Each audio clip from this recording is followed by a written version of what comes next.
All right, good morning, everyone. Welcome to Market Prep. I hope you guys are having an amazing morning. Hopefully, you guys had a great day yesterday. Good morning, Peter. Happy Friday. How are you today, my friend? Oh, can I hear you? Is it me? No, I still can hear you. And I don't see no volume thing is coming from your mic. Oh, Peter froze. Hello, I'm Okay, I back. got you back now. Now I got Hi. you. Good morning, my friends. How you doing today? Yes, Rand. Are we on YouTube? I don't see it. Yes, we should be. I see you on YouTube as well. I see you live on YouTube. Okay. Yep, I see I you don't. too. Are you blocking Trump titles? Because the title does have Trump in it. Is your YouTube blocking Trump titles? Oh no, I don't block anything. I'm kidding, man. But no, Can I you do see I that? see you though. No, I think you cannot do that. It doesn't care about what you want to block or not. I think you Okay. can see it, Anyways, let's but you're assume we're on. live. I You're on. still can't find it, but if it's there, then all right. Sounds You're good. on. Yep. You sure it's not private and just you can see it? Yesterday's was private. Ooh. Yesterday's is private for Who's some reason. who's messing with that private stuff? I never changed it, but let me check now. Now you got me thinking. Let's go here. Yeah, because I I'm want to seeing it on friend you. Andrew's account. Um, let's see here. I'm gonna check right now. I'm switching back to BBT account, and then we'll get started, guys. 1 second here. Let's go to BBT and see what is happening here. Yeah, the chat room is saying it's not on YouTube. Someone is messing with the thing here. Okay, they're not telling me. Interesting. Um, I wonder who that may be. All right, just give me 1 second, guys. We'll get it fixed here. We're going to live, and yeah, why was somebody?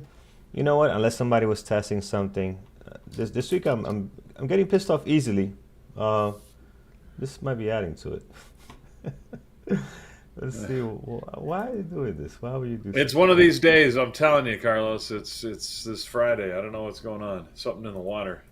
In the air. Actually, it's something in Yeah. the This whole air. week. This whole week. It is literally something in the air because I tried to go for a run this morning and the air Oh, quality index is at a 10, which uh basically huh. means that they do not advise you go outside for any period and avoid all strenuous activities. So Oh, yeah, it yeah, yeah. is these And that's fires, and it smells like a campfire out there. These fires wow. are not good. Yeah, man. That sucks, man. But yeah. All right. Looks like I unprivatized or I made it unprivate or I made it public, however you want to say it. So hopefully you can see us now. Peter, check just to make sure you're good to go. Checking live streamed a day ago. I don't see anything yet. Hmm. Oh, David says it's live now. It's live now. All right. Good morning, guys. Welcome on YouTube. Oh, Sorry here it about is. that. Somebody changed it private. We don't know why it was private, but we're back. Okay, beautiful, guys. Let's get going. Peter, we'll go to some U.S. economic stuff for this morning. Yeah, yeah. Well, look, I mean, what a crazy day. All right, so let's talk with the economic calendar. We've got a couple things that came out. Unemployment report shows that we have increased unemployment. This is also sometimes called the non-farms payroll. But anyways, 139,000 new unemployment claims versus an expected 125,000. The unemployment rate remains unchanged, though, interestingly, at 4.2%, or at least unchanged to forecast. And hourly wages, apparently, people are getting paid more. Do you feel richer? Anyways, I guess if you're working hourly, then you apparently saw a 1/10 of 1% better increase than was anticipated, which doesn't mean much, frankly. But there's the economic data. We do have one Fed speaker at 10, and then the consumer credit numbers coming out at 3, which might be interesting. I don't know how interesting that's going to be. You just never know right now. Look, we're in craziness. You know what the economic news is? Forget about this stuff. really all the economic news is it's the fires. There's fires burning in northern Canada, which are causing air quality issues that we were just talking about all throughout the northeastern U.S. And Canada. And I said I was going to go for a run, and the air quality was so low they do not advise you do any strenuous activity outside. But there's also fires burning with our friendly billionaires out there as Elon and Trump continue to ramp up their war of words. It truly feels like some high school kids that are just having a public spat. Unfortunately, these are public spats that will affect the entire world. So Elon said some things, and Trump said some things, and then Elon said some more things, and then Trump threatened to cancel his contract. So this morning, Elon has threatened. He says he's going to cancel the Dragon space program that he'd promised the president. So it's all like man, the passions are burning hot out there. So it it's craziness, and we're seeing it in the market. We're seeing it certainly in Tesla's stock. It's what started things yesterday, but then the market caught up as I think Trump was tweeting midday or Xing, or no, he was truth socialing. Is there a term for that when you post on Truth Truth Social? socialing. Truth socialing? Anyways, whatever's going on.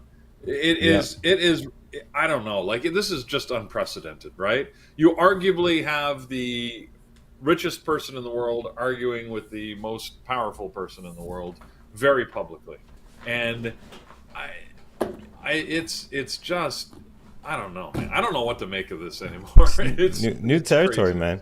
So yeah. that is really what's driving the market today, right? So it doesn't really matter about the rest of the economic data. Like, who knows what's going to happen next, right?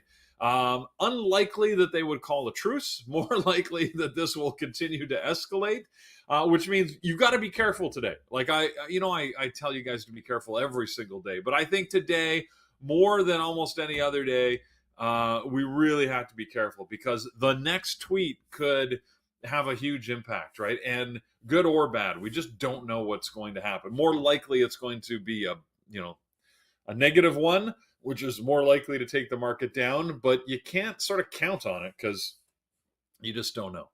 Anyways, it's crazy. It's sort of fun if you just want to sit back and watch, but if you're actively looking to trade, I think caution is warranted. So that being said, we do have a couple of earnings. Like, we can get back to, we'll try and do business as usual here, see what's going on. There was a couple of earnings last night that we can talk about.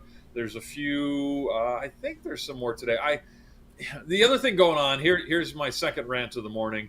I had this Windows update, and I'm like, it was like 7 a.m. I'm like, I'll update my computer. It just finished, like right as I'm supposed to be going live here. That took forever, not only to download it but to install it. And I'm like, why did that take so long? I don't know what changes they made to my computer, but I'm sure it's listening to me. And it's growing robot arms that are going to kill me in my sleep or something as we speak. I don't know what's going on. Windows downgrade. Yeah, I don't even know what it was changing. So, anyways, it was that was like exhausting this morning, because I was watching the thing and it was like, it goes up to like 97% and then it just sits there for 20 minutes, and I'm like, what the. Anyways, all right. So, but I'm here. I'm good. Hopefully, my computer stays happy and healthy. But it just feels like one of those days. I gotta admit, I'm all off my game this morning. So I'm probably going to be trading. Well, I think I'm going to be trading cautious, but who knows? I mean, we'll definitely see what happens. I am definitely not at my top of the shape either. I mean, I was up till like 2 a.m. last night. Yeah, it was. I was out in the backyard, a campfire. My brother came over from Florida. I told you this week we had family over, and we've just been having a great time. And yesterday was one of those days where the conversation was so good. We're having a cigar. We got the fire. We got a couple of drinks. Next thing you know, we look up. It's 12. It's 2 a.m. I thought it was 12. I'm like, how did we get here? I'm like, this is great, man. This is just awesome to have that.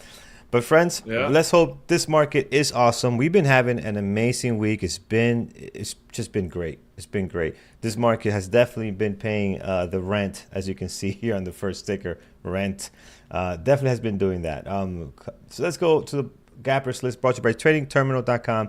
You can see here we got a couple of stuff here. Rent being, I don't think I ever looked at Rent. Is that a car rental? Very nice name. I like that. We'll look at Rent the WeBuy Rock. no. What is that? Rent the runway. Rent It's like private jets? no, rent the runway like clothing, like the you know the supermodel Fashion? runway, fashion runway. Yeah, Oh, okay, okay. Then we're we'll get talking into about that. here. Rocket Lab, okay, a lot of stuff that we know here, and of course Tesla bouncing back after just being slapped around on nonsense yesterday. So we'll see what's happening there, and then also gapping down. We got some stuff. Lululemon. These retailers are just getting beat up left and right. So we'll see what's going on Yeah. with this some of these retailers here. All right, let's jump right in, friends. Happy Friday to us over on YouTube. I am a little tired, so I'm not gonna be able to type good morning to all you guys, but good morning to all you guys there. It's great to see you all. All right, let's see here, and also in our chat as well. I'm gonna log in just a second here. All right, let's do this. Let's go into the first one, which is Rent, RENT, is the first ticker on deck. Oh, it's great ticker. Horrible pre-market action. This does not look great at all. Rent the runway, Peter. Again, doesn't look interesting. What's the latest and greatest? Yeah. So Rent the Runway looks like they had earnings. This is not one I follow. I am actually shocked that it's even on our list here.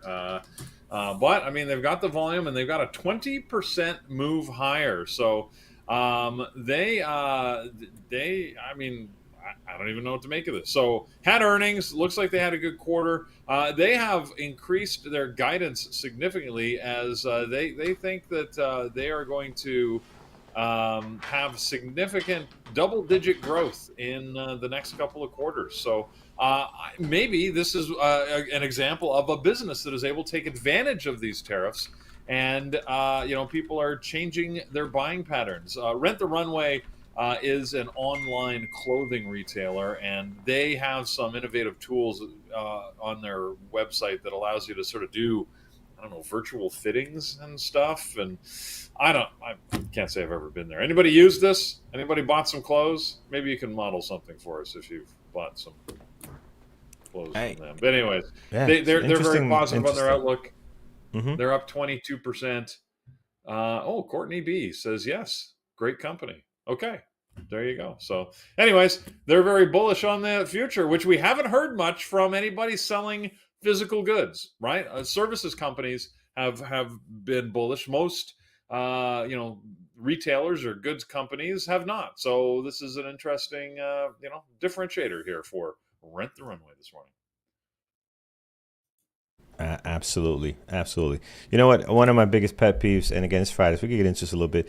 Is when people are drinking in Rent. movies, Peter, and they'll Yeah. take a sip and they'll start talking right away. I just tried doing that. You can't do that if you're actually drinking something. It's not possible. You need to swallow. You need to wait.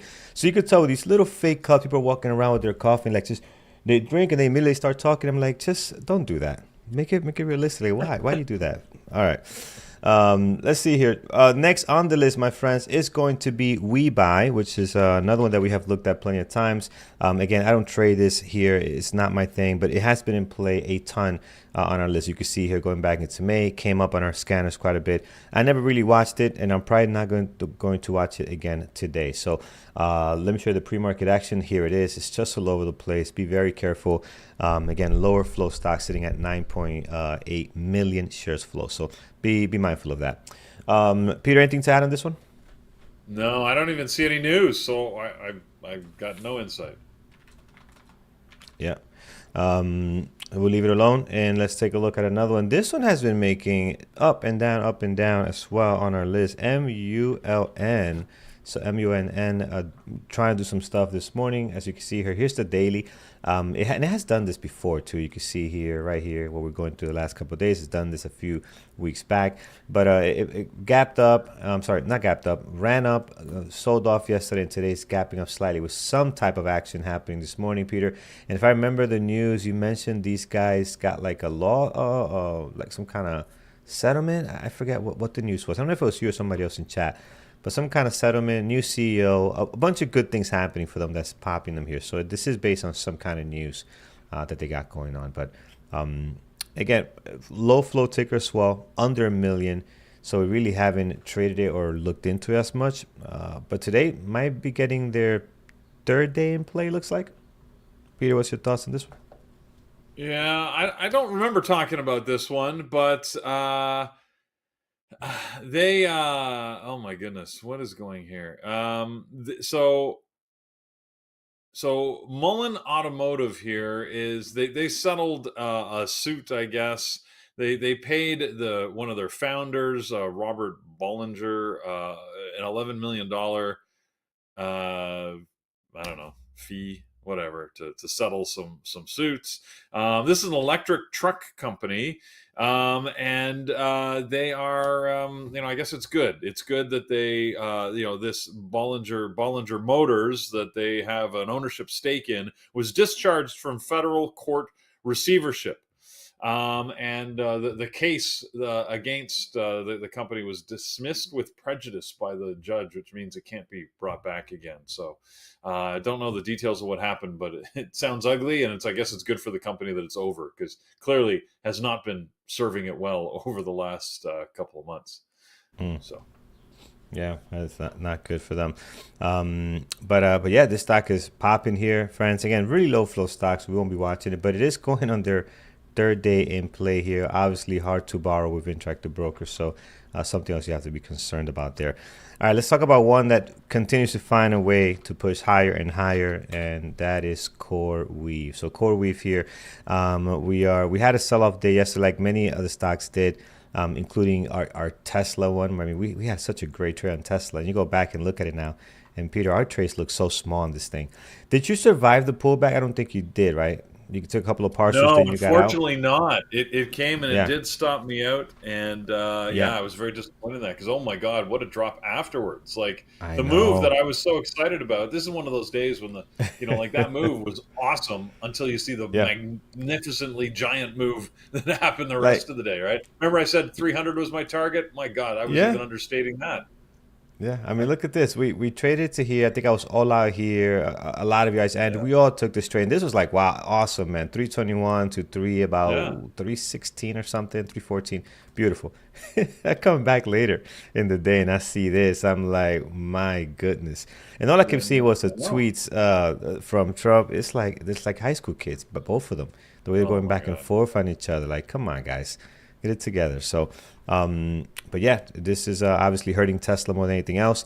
And you can see here how bad it has been. So they're gapping up today 4.1, 13 million shares traded, heavily in play. I mean, we're going to be watching this one. It's front and center. We'll be adding it to my list, Peter. You talked about this earlier. It's just not great what's happening at the moment. Yeah, it is not good. I mean, so Tesla. Wait, is Tesla gapping up? Oh, it is. Wow. Well, Well, then I yeah, guess has no choice. I guess After so. that, Wow. I mean, yeah, after yeah. that I massive, guess that makes sense. Well, like I was mentioning earlier, right? I mean, this is moving largely because of not largely, almost exclusively, like the whole market, because of this war of words that Elon is having with the president. It's nothing to do with the company. That being said, there is some concern over whether their robo taxi event, which is supposed to be happening next week, a week from yesterday, so next Thursday, is going to launch in Austin as planned. Haven't heard anything either way, so I mean, we can only assume it's going to happen. But as this feud, if this feud deepens, especially if tempers, get flare up over the weekend, I mean, who knows what's going to happen? But at the moment, yeah, it's wiping out value all over the place. Tesla's lost tens, if not hundreds of billions of dollars worth of value. It's just all you can do is sit back and watch, man, because we'll see what happens. So with such a big move yesterday, that's why I said you got to be careful, right? Like, so we are gapping up. I didn't even realize that until we look at it, which means could we see a recovery today? Absolutely. We could also see this go down significantly. We're sitting just under 300, and 300 it was sort of a big number, big lodestone type number, whole dollar number for Tesla over the in the months of March, April, and then early May. So, we could hang out here. We've got lows that could take us all the way down to $220 if if this thing really wants to move again. don't forget, again, in the months of March and April, we were that low. So we very well could, span that range. So like, I'm willing to play this in either direction. We'll see what happens. Fortunately, you notice the Tesla is on short sale restriction today. So with its significant move yesterday, it's not hard to borrow. So you can short it, but you have to short it on an uptick. So that means that the shorts are going to be a little more difficult to get a hold of this morning than they were yesterday. Yeah, yeah, definitely not great. Here's the back and forth we're seeing yesterday. I mean, this is when I logged in. I'll show you in a better screen here.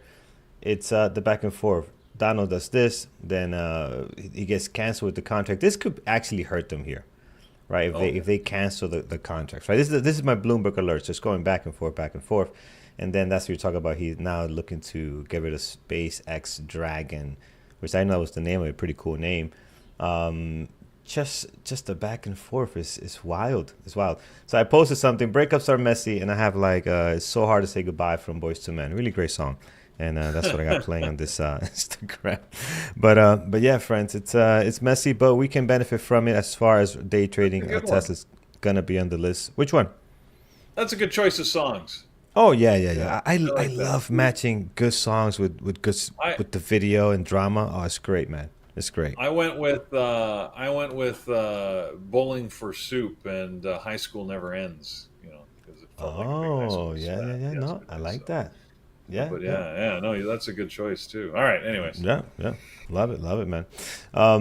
All right, let's see what else, friends. I mean, Tesla gonna be in play. Can't wait to see how that's gonna look.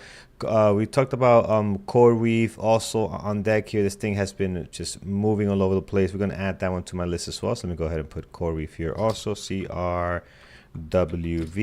This thing continues to push higher, up 6% this morning. Sold off yesterday with, again, we got into Tesla because of all the selloffs we had.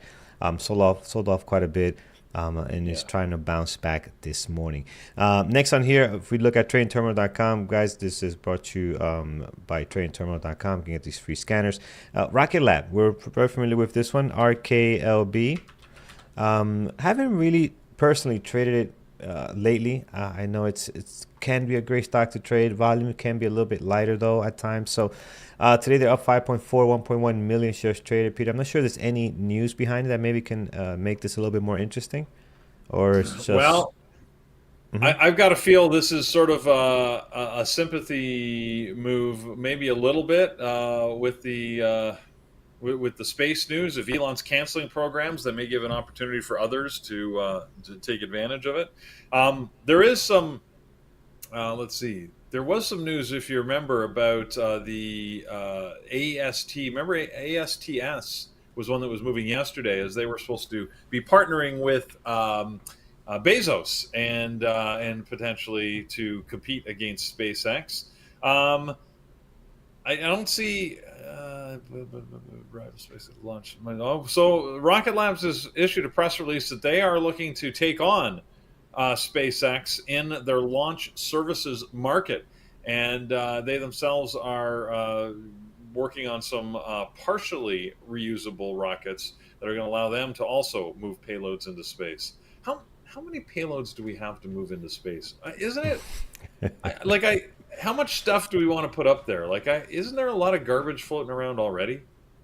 So we need to clean up space. It feels like we're just like launching junk. We could barely keep this place clean here. I know. Imagine somebody else's, right? So go figure. Yeah. I mean, I guess, but how many loads of equipment do you need to send to the space station, Steve? I don't know. Yeah, apparently there's like tons of stuff, like micro stuff and big stuff and bolts and nuts and and then if ever there's an accident or like there's just things floating around the planet that we've put up there. Anyways. Yeah. I mean, I guess failure rate's got to be like 0, right? So I'm sure they're doing maintenance checks and replacing everything very fairly quickly, and who knows? ASTS, I'm looking at the daily. This thing actually pretty good the last couple of 2 days here. I haven't not really man. This is nice. So Interesting pre-market action right now. Again, I don't know how well it's going to trade, but I do like the daily quite a bit here. It's been moving pretty well. So maybe a secondary. Again, not sure how this will trade. We do have shares for short, which is nice. How many? Just 25,000. I knew it's not going to be a lot. Just 25,000 shares. Not a whole lot. But let's put in a secondary. Let's see what happens here. ASTS this morning on the secondary list. All right. Back to our trading terminal gappers list here, and then we'll take a look what else we have going on. So we're probably going to stop after a few of these. We have Tesla. We will add POTR. I see some quantum stuff on here as well. I see Rigetti. I see IonQ. So let's look at those, and then we'll hop around to see what you guys like this morning. So let's look at RCAT first. RCAT today, we are kind of garbage here. So I don't like this at all. We're at 4.8. Pre-market doesn't look great, so yeah, not really much to see here. Daily's a little bit all over the place. Very light volume, very sporadic light volume. Like we had some light volume here, then high, then back down. So yeah, I'm not a fan, Peter. You like this stock? No. Yeah, I think we'll find better things to look at. Let's look at quantum. I do see Rigetti is on here. So quantum stocks, Rigetti this morning popping up a little bit, up 3.2. Pre-market does look very nice since 7 a.m. has gotten much cleaner and nicer. What I mean by nice, if you're new, is look at the difference between this here, spot 1 and spot 2. Okay, this is nice. This is garbage. You see the difference, right? So part of this gets better when you start getting more volume. You tend to have a nicer flow of things, right? And some stocks in the intraday, actually, let's go back.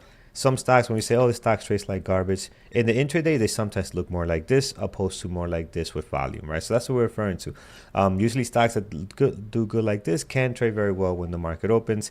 Not necessarily the case. We've seen stocks that look like, like this trade very well at the market open and vice versa, and same thing here. So you start with live experience, you start learning which tickers tend to do that, and you just start avoiding them based on experience, right? So I like the way this thing is setting up here, especially after 7 a.m. IonQ is another quantum ticker that also can trade very well and get good volume. Today they don't have that much, only 553. I think I'm going to go with Rigetti today, Peter. Any other quantum stuff that you like this morning?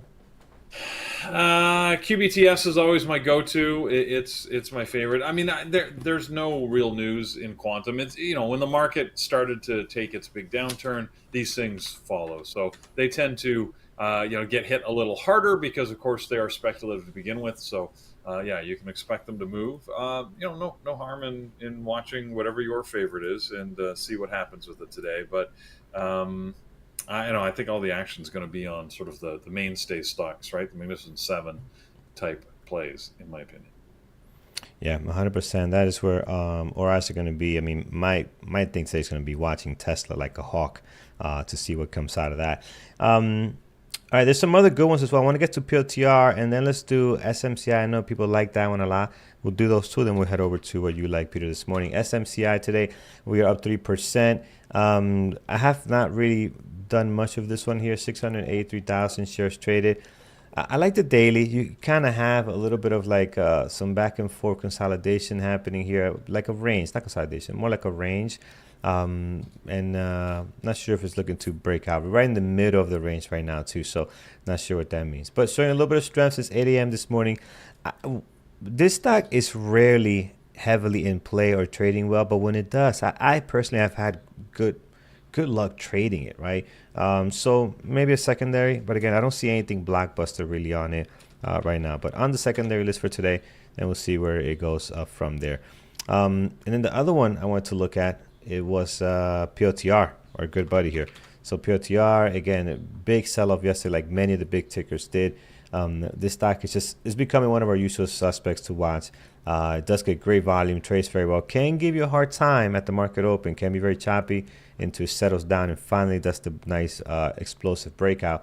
But we're starting to get familiar on how it trades, and that helps us kind of determine when the good opportunities might be appearing, Peter. So I like these two.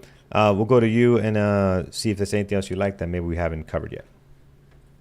PLTR is interesting only in that their CEO was on CNBC yesterday doing an interview and said that An interesting quote saying that the global race in artificial intelligence between the US and China was likely to have only one winner.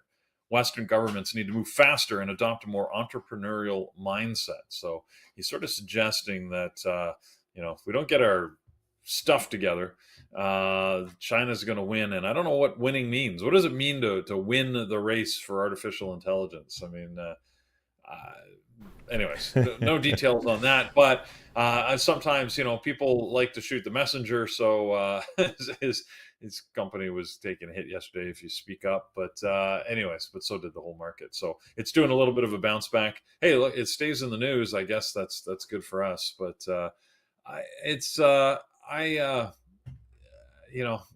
I just like PLTR because of the way it moves.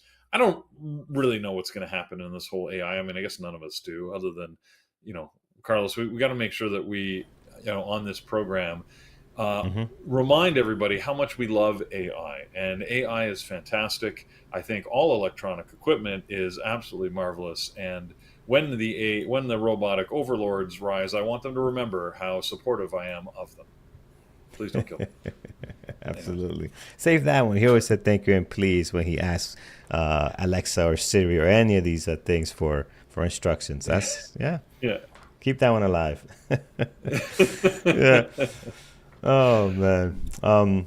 But yeah, it's that's a good point. What is to win the race? What does that mean? And the I don't comment here know. from Phil says, the company that says that basically you have to work with us or else, right? Or like meaning like you don't have a choice. It's the best one. If you don't go with this one, you're out of the competition loop or something. I don't know. I'm not sure. Yeah. Not sure. I'm not saying that's the answer, but we'll be here to find out if the robots don't kill us first. But yeah, friends, let's take a look here. Let's go down to Peter before we move to the gap down. Anything else you like? Look, I mean, most of the big stocks are all gapping up. This is just sort of a knee-jerk reaction after yesterday. So pick any of the Magnificent Seven you want. They're gapping up. All the semis gapping up. Well, almost all. There's one that's gapping down that we'll talk about. But yeah, I've got nothing particular other than what we've talked about. All the earnings I have for you, oddly, are all gapping down today. Yeah. All right, we'll see what's gapping down this morning. Mikey over in chat says, always use thanks and please with ChatGPT. And we heard about this, right? We heard about how much millions is costing the servers when people are saying please and thank you, right? So ChatGPT gives you an answer. Think about this. They give you an answer. And when you say thank you, they have to respond back. Now, you're welcome. Have a great day. Let me know if you need anything else. That's usually a response. Those are 3 back and forths after you already got what you needed, and that's costing ChatGPT like millions. I heard, so it's wild. All right, let's see what's happening here. Cost money? That's too bad. Well, Yeah, yeah, that's the cost of doing business. Then that you gotta costs be doing polite. business, baby. Yep. Wasted energy, wasted power, Ben, for sure. Let's go to our gap down. Vera taking a nice bloodbath here, a pull dive down 30%. 1.7 million shares traded, so they're not feeling happy this morning. What is going on with these guys? So it's funny. They gapped up big. Must have been on some kind of news. Looks like that news went wrong, and now they're down. And again, this is just me. Thinking here, but they're right back down where they were 4 or 5 days ago. Peter, what's the latest and greatest? Yeah, Vera Therapeutics. It's really sort of a sympathy play or a competitive negative play. Anyways, a competitor of theirs had a successful phase 3 trial of kidney disease therapy, which is exactly what they are also in the process of trialing. So it looks like the results from the competitive product were better than Vera's own product, and that's why we're seeing, like you said, the stock basically lose all those gains it got from the announcement of its own trial. So, look, I mean, I'm sure there's room in the market for both, and who knows in the final analysis which one will get approved, which one will actually function better. But yeah, this is sort of a knee-jerk reaction to that um, competitive news that's out there. Yeah, yeah. So normally this stock doesn't trade very well. We've seen it in the past plenty of times. I think the action is going to be on Tesla and Nvidia and all these big names, especially everything going on. CoreWeave's another good one as well. So I don't like this one, so I'm gonna keep it off the list, friends. It is in play. If you do like it, put it on there. Yeah, go ahead. In the comments in the YouTube chat, I like it. Talgat basically asked Chat GPT, "What does winning in AI means?" And it answered, "It means to have the most economic impact and influence through strategic development and the use of artificial intelligence." Mm. That's I guess that's a good definition. Better than if you ask Chat GPT, "What does winning in AI mean?" and it says, "It means I own you." Yeah, that would that would just yeah. be that would be very ominous, but funny. Yep. Or like, oh, if it tells you, I can't answer that. It's gets concerning. What are you hiding? All right, That's let's right. look at let's look at Docu here. Docu also taking a nice dive on the daily as well, guys. Down big 18%, 1.1 million shares traded. This is DocuSign. So Peter, this is a nice big drop for them. They killed almost 2 months of gains here. What's the latest? Yeah. So this is leading the charge, or would you call it leading if you're the worst? But anyways, I guess leading the charge downwards on the earnings. But they didn't have bad news. They actually had good earnings in the quarter. Their outcome was decent. They even announced that they're going to continue their growth pattern. However, their growth numbers were lower than the analysts had hoped. They only said they're going to expect about a 5% growth. Analysts wanted to see much higher than that. They were looking for 8 to 12%. And the fact that they're only growing by 5%, I guess, had the analysts a little bit upset. Yeah, I mean, I didn't see bad news. And this is typical of some of the stories we're going to be talking about here on earnings. I guess yesterday, I think just yesterday after the close, not the best time to have earnings. Nobody was in a good mood. And all these stocks, they just all got punished. And in fact, I was watching them. There was four that we were watching, and three of the four, they just all dropped at the same time. Right when the earnings were supposed to come out at 4:05, they just all just plummeted almost by the same amount. It was yeah, it was pretty brutal. So, anyways, DocuSign is one of them. We'll talk about the other ones. All right, so there you go, DocuSign. Again, typical does not trade very well, so I'm going to leave that one alone. I see Lululemon is on here this morning, LULU, and again, a lot of retail companies not doing so hot. These guys are down 18%, 857,000 shares traded, and just kind of taking a beating here as well. Looks like, look at the chart yesterday. Wow, ouch. So Peter, looks like earnings here or some news, obviously. Exactly. You can see right at that same moment, Lulu also dropped. Now they also had a good quarter, so released good numbers.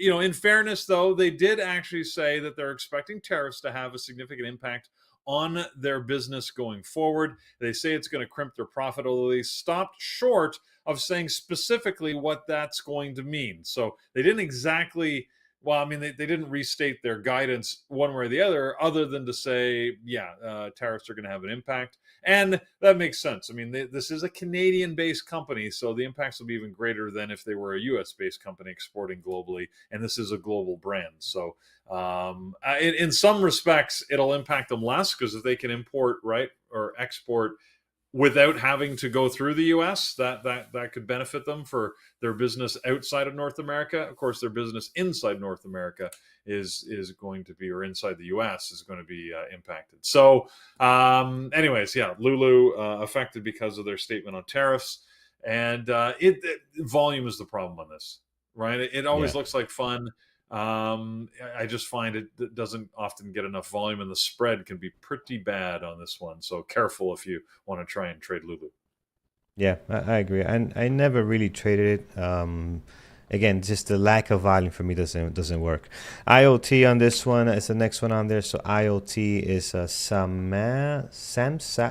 I don't think we ever heard of this ticker. Doesn't look all that hot. Very light volume on the daily. Today they're down 11.8, and you can see here in the pre-market, it's just not a whole lot going on this one, Peter. So I don't think I ever heard of this ticker, but they're down today. Anything you have on it, or do we move on to the Yeah, next one? another earnings play. Not one of the ones I was following, but they had earnings, and they beat their numbers for Q1, but their guidance was lower than analysts had anticipated. It feels like they need to change their ticker name. This is a good example of what happens if you follow a trend, right? So Samsara, which is, I assume they're a software. Yeah, they're a software services company. IoT. Do you remember that terminology? That was back when I was doing IT. The Hmm. Internet of Things. Nobody's talking about the Internet of Things anymore. It's just not. Internet of I don't think. Things. What is Yeah, that? Okay, okay. it was when like toasters were starting to get and fridges were starting to get connected. It was like a big revolution, right? The Internet of Things was supposed to be, like everything was going to be connected to the internet. Nowadays, we just take for granted that everything is connected to the internet. So I feel like that's a term that's dead, and their ticker symbol feels a little retro to me right now. Internet of But Things. Just anyway, looked it up. there This is you one of the go. things See that that came out. Internet of Internet Things, and I don't know IoT. what this has to Again, it do. was all the buzzword again when I was doing Yeah, IT like right, 15 right, years right. ago. Okay, Anyways, okay. All right, there you go. Internet of Things. Um, yeah, it doesn't look great, guys. Be careful if you're gonna watch this one. I don't see anything that looks good for this. All right, let's head on down to the last one on here, AVGO, and this has been in play. Even yesterday, you guys were mentioning when we were trading live, it was doing some stuff. But again, we have so many other tickers that look great besides this one. Today they're down 3%, almost 1 million shares traded. If you look at their daily, they've been crushing it. I mean, they were as low as 140 in April. Since then, they made it all the way almost to around 265. So big, yeah. big move over the last 2 3 months, and then today we are diving a little bit, Peter. So looks like some action last night. Yeah, and Broadcom seems to be the most unfortunate of the stories. And as you can see, the drop right at earnings time wasn't as bad for AVGO as it was for the others. Probably because people were confused about what to do. They only had good news. They actually beat their numbers in quarter, and they raised their full year guidance.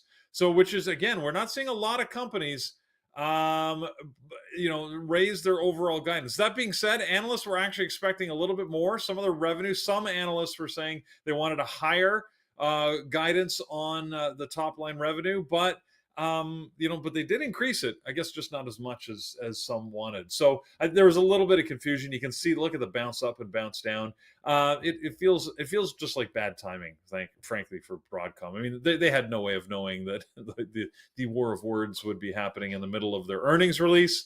But it looks like they got especially hard hit because of the day that they were following. So Broadcom's, I feel like this is one that could very well be in play. I mean, we've got 1 million shares traded already this morning. Might be worth keeping an eye on just to see what it's going to do. I don't know that it's going to move better than the stuff we usually watch, but at least it has news. Yeah, it's definitely looking interesting. Again, not a huge fan, but I do like to watch it though, and I will watch it. I know a lot of people do like this one too, so AVGO will add that one to the list. All right, friends. Oh wow, 9:15. We are running Yeah. so much to look at. We're running pretty behind here. All right, we'll stop here. I am going to add my main list. I'm just going to go ahead and add NVIDIA because we will be watching that one. So another one's been playing hard to get, but it's always fun to watch. But I like my list: Tesla, CoreWeave, PLTR, and NVIDIA. And then we'll look at some other ones in just a second. But first, let's get through some of the stuff we got to cover here. Peter, anything you like before we get to our announcements? There's only one other earnings that I was looking at, and just because it was entertaining, it came out with all the rest last night, and it's a Woof, Woof, Mm, WOOF.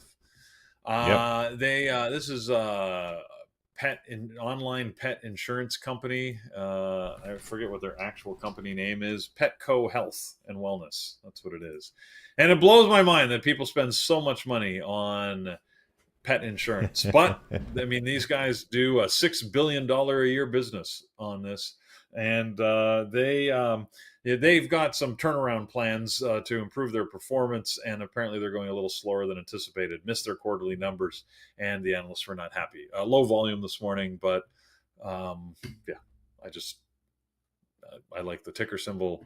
I thought it would be fun to trade. I remember when it IPO'd. It hasn't been as fun as you'd hope. So. Yeah, yeah, man. When it comes to kids, pets, and elderly, people spend. Peter, there's just like no limit on the spending. I It mean, gets wild. on humans, sure, it's the pet thing that. That being Yeah, said, I guess now that I've got to know my daughter's dog, I guess I can understand it. But still, man, it's I don't know. Yeah, It's it's gets out of control. yeah, you know. Friends, you can always head over to bearbootraders.com. You can click on webinars up here, and it's going to give you what's happening for the next 2 weeks in our schedule here. Again, always a lot going on, tons of stuff happening. Today is Friday, so we got something going on today, and then we'll show you how you can join the membership and be part of our team. Yeah. So the only thing going on is the mentorship session. No, that was Thursday. We don't have any sessions. The Friday session that actually happened yesterday. We had for the bootcamp prep meeting. So Mike held that yesterday. So yeah, nothing on our schedule. So it's a light Friday. We'll just get to sit back, grab some popcorn. Let's watch this market, see what's going to happen. It is a Friday, and as we warn you, right, on every Friday, you want to be careful. You don't want to go into the weekend knowing that you've made some mistakes that you could have avoided. But this market might provide great opportunity. It might provide just uncertainty that you're not sure what to do with. Again, don't be afraid to sit back and watch if you really aren't clear about what your trade strategy should allow you to do. All right, so I'm going to be taking it careful. Like Carlos and I said, we're both. I think I've been thrown off by not going for a run when I was going to go for a run. The fact that it smells like a campfire around here, my Windows update, and of course Carlos, he barely went to bed. So yeah, we'll see. I'm moving slow today. All right, let's take a look at some how you can join us, guys. If you want to join us here at Bearable Traders, we'd love to have you. The chat room is open every hour that the markets are trading, and many others. I mean, Jared's always on there providing advice, often before and after the market, and we thank him for all of that he does and all the insight that he provides. And if you wanted to join him, and of course all the other moderators, myself and Carlos included, you can do so. Go to bearabletraders.com, and you can look up our different packages from the intro right to the Elite Annual. Any one of them gives you a good deal and access to our chat room, as well as all of the recorded webinars, the psychology series, all that stuff. It's all there and available. So check it out, bearabletraders.com. All right. With that said, friends, let's go ahead and do some levels here for what we have. So right now on my list, Tesla, obviously front and center, probably the biggest thing everybody's going to be looking at today to see how this thing's react. Big sell-off yesterday, a little bit of recovery this morning. We're going to remove some of the levels we have towards the top. Highs and lows for the last 2 trading days. You got a lot going on here. Don't need to add anything. I keep adding this one level though here because it sticks out. It's around that 337. If you guys remember, so right here, 337, you do have an area where the highs and lows are not covering it, and it's just right smack in the middle of it, 337.88. So it might be actually 338, but within that area, you want to cover that just in case we do get up here. We do have another level on the daily at 311. Guys, remember we had this 311 levels yesterday. We were trying to actually get to that. And the first time we took it short, we didn't quite get there. But man, later it went all the way down to 274. Just talk about timing. It's all about timing when it comes to this market. All right, the next level we have here is 300. Obviously a psychological level as well. And actually, if you look at the high of the pre-market, that's it right there. It's like 303. But I'm going to keep 300. Here's the reason why. Look at how much touches you have on this one as well. Also, psychological number, that 300 is worth having there. The pre-market high is a little bit higher, 303. We can actually mark both of them down. There's no reason why we cannot. It's a $3 thing there. So 303 is the high of the pre-market. You can mark that down as well. Towards the bottom, the low of the pre-market is all the way down at 292. So it's right over here, 292.53. And then below that, you do have the lows for yesterday plus the previous day close. I think you have plenty here. Do not need to add anything else. Let's look at CoreWeave. CoreWeave's been just easy levels for this one. It's stuck between the highs and lows of the last 2 trading days. I'm just going to add the high of the pre-market at 146.37 and then the low down at 138 to be exact. So 138 is the low of the pre-market there. And if you look at the daily, you're just surrounded by the highs and lows. So nothing else to add there. Keep it nice and simple. Again, nice sell-off yesterday. And there's usually barely any shares for sure. I know Interactive Broker says there has some, but it's usually a pretty low number. Another one that's been part of our list here is PLTR. Again, similar to everything, sell-off yesterday. Today, we're just kind of stuck between the highs and lows of the last 2 trading days. 122.10 is a good area. High of the pre-market at 124.50. 124.50. 124.50 is the high of the pre-market. 122.15 the low of the pre-market. Once you do those two levels, notice how we're within the range from yesterday, obviously, and then you just got plenty of highs and lows in here. Do not need to add anything else. Actually, no, I do like this level here as well. If you look at this 127, you can see how much touches you have on there, how many levels are slamming into that. So you definitely want to have that down pack as well. All right, let's see what else we have here. NVIDIA, it's the last one. So we'll look at NVIDIA here. Oh, hold on. There we go. Oh, NVIDIA's making some moves, guys, this morning. So NVIDIA pushing up towards the highs of 2 days ago. So you can see that right on there. That's the high of your pre-market. So you're set there. And then I do have this 141 level. I'll keep that there. Must be some kind of level I had there before. And then we do have the highs from yesterday here. So really no levels that need to be added on NVIDIA. You got plenty of levels being covered here for based on the last 2 trading days, previous day close. You're pretty good on that for right now. All right, Peter, what is our team watching? Then we'll get ready for Andrew and Brian trading live this morning in our chat. If you guys want to see them, as Peter mentioned, you can always join. Go to bearwithtraders.com to see Andrew and Brian trading live. Yeah, I want to give an honorable mention here to CRCL. It was an IPO that was released yesterday. And I was just actually reading their company description, and I got to give them some credit here. So they're actually moved 4.5 million shares traded this morning. So for an IPO yesterday, they're actually moving fairly well here. So might be worth checking out if you're interested. But Carlos here, their company description says their mission is to raise global economic prosperity through the frictionless exchange of value. We intend to connect the world more deeply by building a new economic system on the foundation of the internet and to facilitate the creation of a world where everyone, everywhere can share value as easily as we can today share information, content, and communications. Sounds awesome. What do they actually do? Crypto. That's really what they do. They're crypto. But they make it sound good. Their marketing guy earn their money. It goes on, but it's quite. I just love that. That is interesting. That is very interesting. Yeah. What do you actually do? Yeah, I sell stuff. Oh man! All right. Good All right, stuff. so let's look at what our moderators are watching here this morning. They're watching, the Magnificent Seven, right? All of our top stocks are the ones to go with. Nathan's watching those. Avi's watching the SPY exclusively. Lenny's going to be watching Tesla, Amazon, NVIDIA, Broadcom, Lululemon, and PLTR. Brennan is going to be watching Tesla, NVIDIA, PLTR, and Broadcom. Brian has got Tesla, NVIDIA, PLTR, Meta, Uber on his list. And Phil's going to be watching NVIDIA, Tesla, Google, CRWV, and Meta. Andrew in with his list, getting ready for the open here with Tesla, Lululemon, NVIDIA, and PLTR on his list. There's my alarm telling me we got 5 minutes to the open. Perfect timing to hand it over to the chat room to Andrew and Brian. And Carlos and I, of course, we can continue in our sluggish way here on YouTube with you guys. Hopefully we'll find some good trades. I'm feeling a little bit better. Hopefully, yeah. Carlos, We're feeling good. Yeah, I mean, I don't do the coffee thing, but if you do coffee, hopefully it's picking you up a little bit.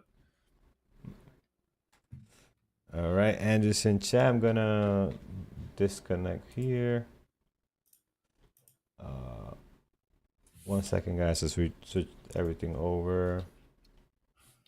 Okay, all right. So Andrew's in chat, good to go. And yeah, friends, let's get ready. Let's go to our 1 minute, our 5 minute. I'm gonna get ready to rock and roll here. All right, I've got to convert my platform over here as well. All right. Get ready for live trading. Here we go. 1 minute. Then the 5. Oop, there we go. All right, and then let's just get everything in place.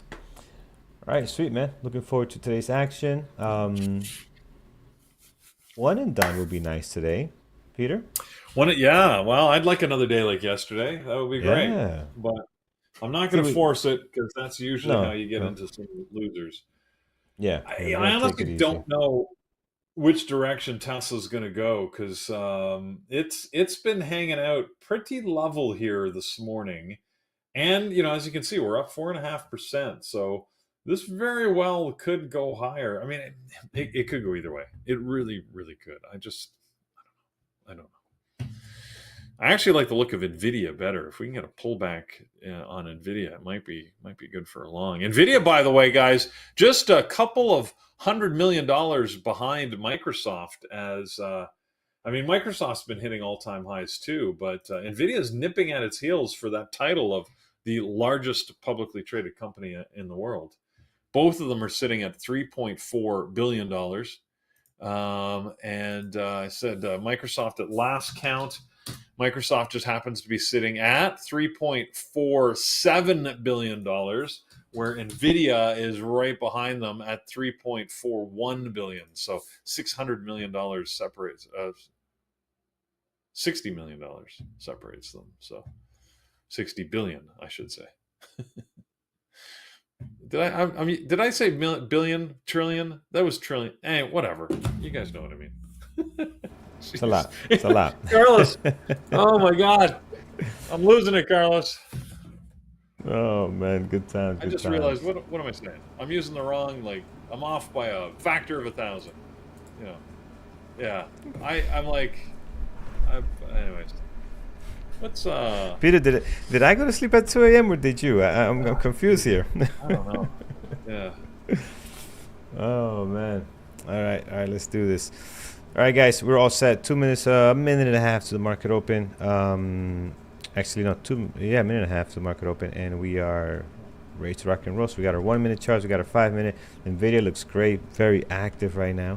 Let me get my watch list organized here. So primary list, for those that don't know, is basically the stuff I'm going to be watching like a hawk and looking for an opportunity on. Tesla, CRWD, PLTR, and then Nvidia. And then my secondary list is for those that don't know, here's what my let's go.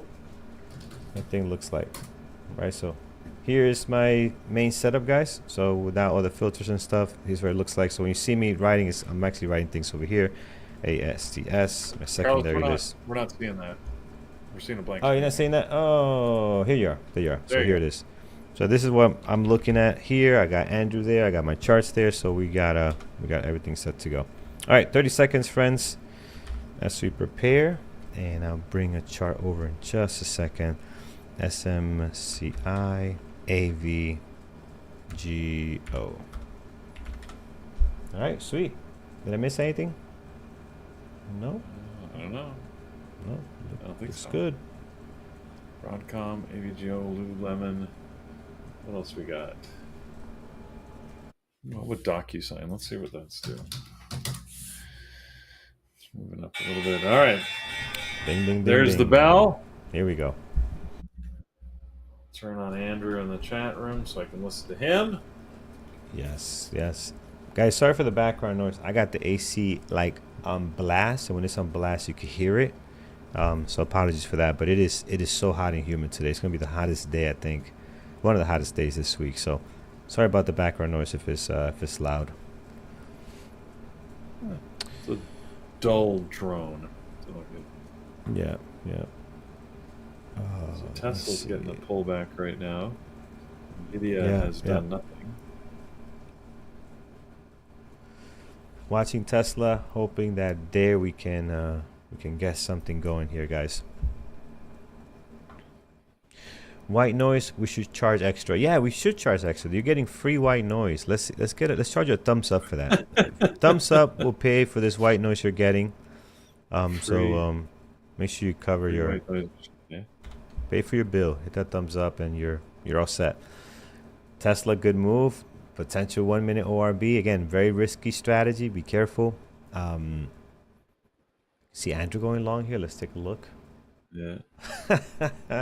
I called it. I swear before I looked, I called it. Andrew's gonna go long here, and it's. Oh yeah, absolutely. He's long. You were 100% correct. It's like you just as you were know saying the way it, he trades. Yeah, it's like you know the way he trades, man. This is his style right here. Again, not an easy trade, but he's in long and oh, that is so beautiful. That is so beautiful. Friends, please tell me you're long Tesla alongside Andrew here and some others. That is just beautiful. Um, what a nice pop there. Yeah, that was a big That was clean. smash upwards. Yeah. Yeah, very, very clean.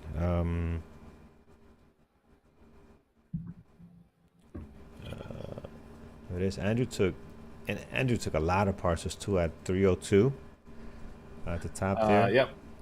He took some nice parcels. You can Yeah, see he it did a here. good job getting in at Yeah. 298, and he's not taking any risk. He's getting out of it already, so that as Yeah. well. There's his entry. Very, very nice. Good, good, quick pop there to get things going. All right, friends, we'll focus in. Again, I don't trade before the 3 minutes. We're getting to that now. 15 seconds. Let's see where the action is. I'll be looking for a VWAP breakout.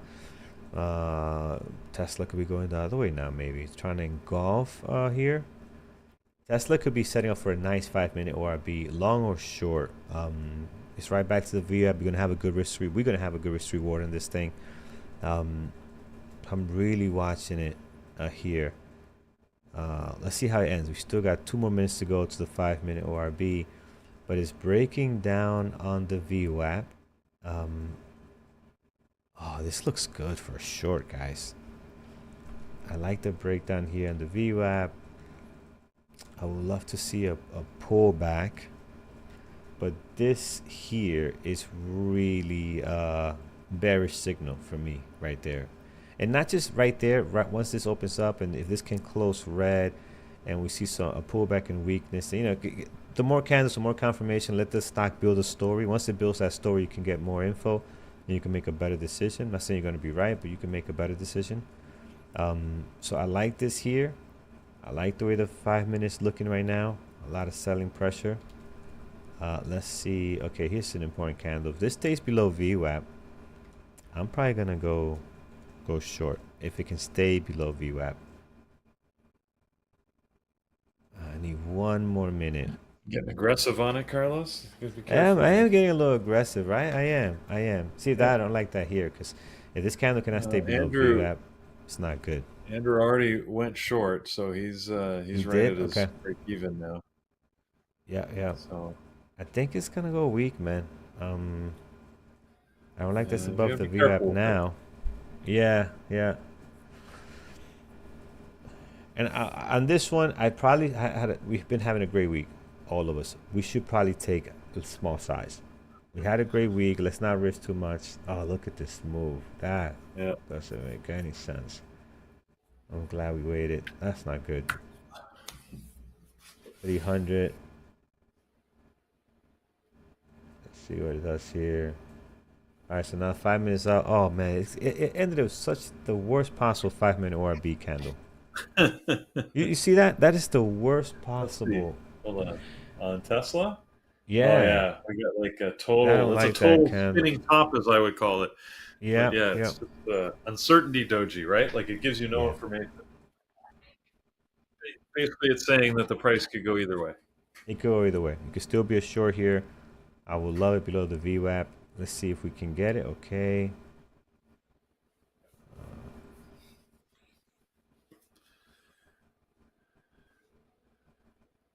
Oh, here we go. We're watching Tesla here. Sorry, Nvidia here. Nvidia looks like it's holding this VWAP. I sort of wanted to go long, but it's not my typical trade. So again, I don't think this Friday is probably not the day to start trying new things. But it just looks like it's holding that level and it's got a chance to move higher. But again, I don't feel comfortable enough with the trade to risk it. Yeah. I feel this is short, but I'm not sure, man. All right. Well, so just watching, guys. Yeah. Little choppy at the open, which is probably not a surprise, right? After the big moves yesterday and that pre-market recovery of a little bit, it's reasonable to expect it to sort of chop around. We could very well get some direction here in the next 45 minutes or so, but Don't force anything. Yep, yep. Look at PLTR is doing a 5 minute Yeah. engulfing. That could be interesting above the VWAP here. Carlos, you are right in sync with Andrew. So I'm listening to Andrew at the same time as we're talking here, and Yeah, she's. literally you and Andrew are saying the same things within seconds of each other. It's happened like 4 times Oh. now. And So he as thinks you said, he thinks I copy him like, sometimes. Like I'm like because we take well, very similar trades, and he'll be like, "Carlos, you copy." I'm like, "Andrew, I didn't. I'm telling you," which is a yeah, good thing. I well, would love to trade the way he does. it's always good when you see Yeah, the same thing. But when you said a bullish engulfing on PLTR, Andrew said the exact same thing. I found that fascinating. So yeah, like you're looking for similar signals. yeah, Nothing yeah. wrong Oh, with that. I learned from him, so Yeah. learn from the best. Here it is. Yeah, I like this, man. So PTR's been Carlos, so good. Yes, sir. I just I know. I know. I'm slow today, man. I feel it. I feel it. I know. Take the trade. I know. Like, why did I get into this trade? There's still an opportunity I if I mean, get you a called it. pullback. Yeah, I did. You called it. Oh man, look, Andrew already made good on it, and I'm over here still Oh talking yeah, about it. Guys, yeah. if you want to see Andrew trade live, all right, head over to barreltrades.com. You can see him take this live trade. So I'm still thinking about it. just letting you know. Well, Letting you know. There's yeah. It's just letting you know. This pullback is great though. I like the pullback here, and we know PTR can run. Let's see if we get it closer to the VWAP. Would be great. And you could if you missed the engulfing, you could play this for a VWAP breakout, pullback, and then strength. You could do our move, how we do it. You could play for that as well. Although the way the buyers are moving here, you might not get. Okay. Oh, good. The candle finished. Let's see if this could be the one we get in on. I want to see confirmation on the way up, and I'll go long for the VWAP breakout. 5 minute engulfing. We have to see this show some strength here.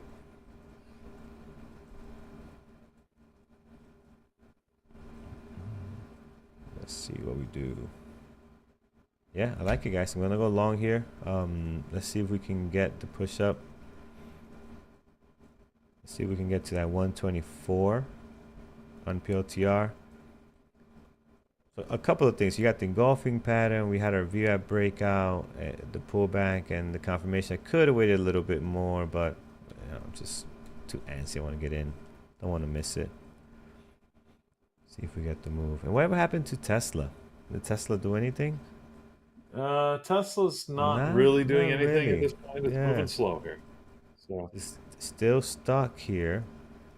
This makes me think it's more even of a short eventually. Maybe not right now, but I think it's gonna break down, man.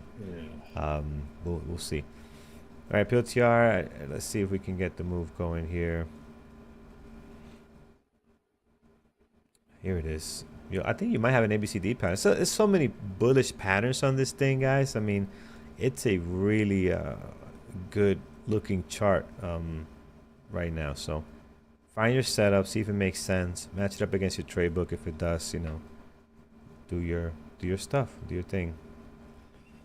124.45. Would like to break. So we hit just new high of day now. Let's see if we can get to that 124.45. See if we could break that. That is the high of the pre-market. That'd be a nice level to break, friends, if we can break this. Oh yeah. Let's go. Good. Take a partial here, friends. There we go. Ah, look at this. There you go. We are. Let's go. Oh man, PLTR is such a fun stock. When it trades like this at the open, it is such a not. I guess you could say more predictable because you never know what's gonna happen. But it is such a nice stock. Let's see if we get 125. Next level on my charts is going to be 127. You guys remember that level we put in the middle here? Remember that? We talked about this level here, Yeah. 127.79. Let's see if we can. That'll be nice. That's a stretch. It'll take a while. But if there's a stock that can do it, it's this one. I'll tell you that much. Oh man, I'm gonna try to be patient with the partials here, guys. I would have partial right now for sure. I'll try to be patient. Thanks, Javier. Yep. Oh, look at Andrew. Look at Andrew. Andrew added. He added where I got in. The beautiful ad. He added here too. He saw the same thing I did, or I saw whatever. You guys know what I'm trying to say. Saw the same thing. Yeah, I saw the same thing. But beautiful, man. Beautiful, beautiful. All right, let's see.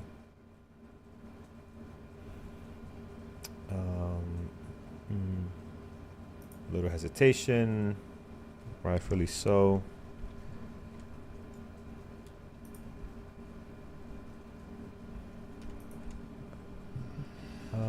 Next level actually is this one here. This is the next one level we have, 125.60. That is highs and lows for the last 2 trading days. Let's see, it's trying. Who's copy on PTR? No, I don't know. It was very close. Peter's our witness. You need to go on the offensive. The second Andrew joins the chat, you need to accuse him of copying your trades. Yes, I should say it first. Yeah. Oh man, we're gonna have to look at our timestamps. We're gonna look at our times. Well, he got in on first on this one for sure. That doesn't matter. Yeah. Facts don't matter. Oh man, yeah, great trade. I'm gonna take. We're struggling here a bit. I'm just gonna take a partial just in case we drop. You know, we got almost 2,000 this thing. $1.50. I don't want it to come back down lower, so I'm just gonna take a partial, just in case. But I will hold this to break even. Hopefully, the moving average can be support and push higher. But yeah, in beautiful engulfing pattern on this thing.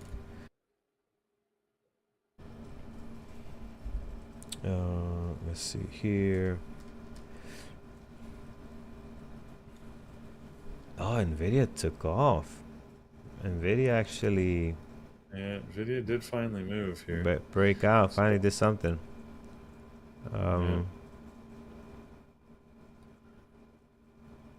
That's good. Tesla still messy. CoreWeave's trying to get a higher trend here. POTR pulling back a little bit. My stop break even. I'm hoping that these moving averages can find some support. Nvidia, good breakout. Looks like it wants to go again. ASTS messy. Rigetti, SMCI horrible. AVGO not as great, depending on what you're looking for. All right, let's see if our PLTR can get his second win here and move higher. See if we can actually break the high of the day now. All right, what you guys got in chat? What's going on? Nvidia looks like it got stonewalled by seller volume. By seller volume. Okay, where?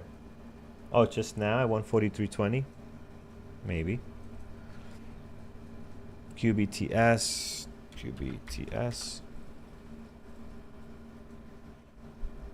Yep. Decent move here. QBTS. What else? APLD. APLD has been. Oh wow, yeah, it's a nice move. Has been active lately as well.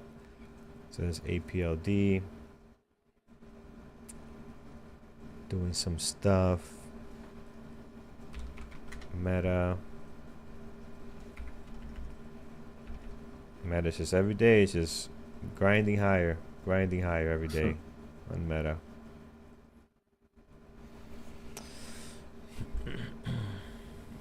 Did Andrew trade NVDL? Did he get in on NVDL or no? No. Okay. I don't think so. He didn't get long. He's focused on PLTR at the moment. I think his Yeah, earlier trade was on. got it. Here's Earlier his trade trade on was just under PLTR. there. Let me show you right here. So there it is. So this, you got it for the perfect engulfing, partial, add it here. This is where I got in, right? Clear, pop, and then partial, and then add it here again. So I still got a good average. That's good. That's good. Beautiful day. Beautiful day. Really great week. Like this week has been, compared to the other weeks we had, like this week has been really nice, guys. So hopefully it was great. It's been a great week for you as well. We taking advantage. My stop loss will be at if we lose to 20. If we cannot hold the 20 here, or even this 124 level, we're trying to hold this 124.45, which is the pre-market high. So hopefully that can become support as well, at 20 moving average. Let's see.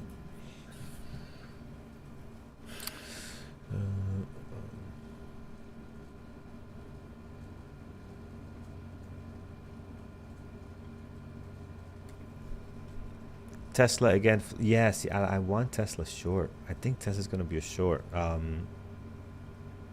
think there's an opportunity there. So yeah, let's not take our eyes off Tesla. I think Tesla has some more. I think it's got some more downside, eh? Yeah, I think so, man. Everything after it settles down, it's going to be a short play here. Now Andrew's again saying the exact same thing you are. You guys are amazingly in sync today, Carlos. I'm telling you, if Andrew moves in New Jersey, and we have office together. Oh my goodness, it'll be awesome. We'll be crushing it. And then you can come down, Peter. Come move to the to the north, to Jersey. That's going. You could visit a couple of times. You're right there. I would definitely love to work in the office with you guys. We'll have so much fun. Actually, I don't know if we'll get a lot done. We'll be having too much fun, I think. I don't know how productive we'll be. No, I'm kidding. It will be a lot of fun. Yeah. Here's Tesla. Here's the pullback. Here's our move, right? The breakdown, the pullback. Now, what I don't like about this one is that we're not really like coming to the VWAP. It was kind of like we went sideways and then we're just kind of still going sideways a little bit. So it's not like a clear VWAP, then the breakdown, right? But still, it's looking better than it did a couple of minutes ago for sure here.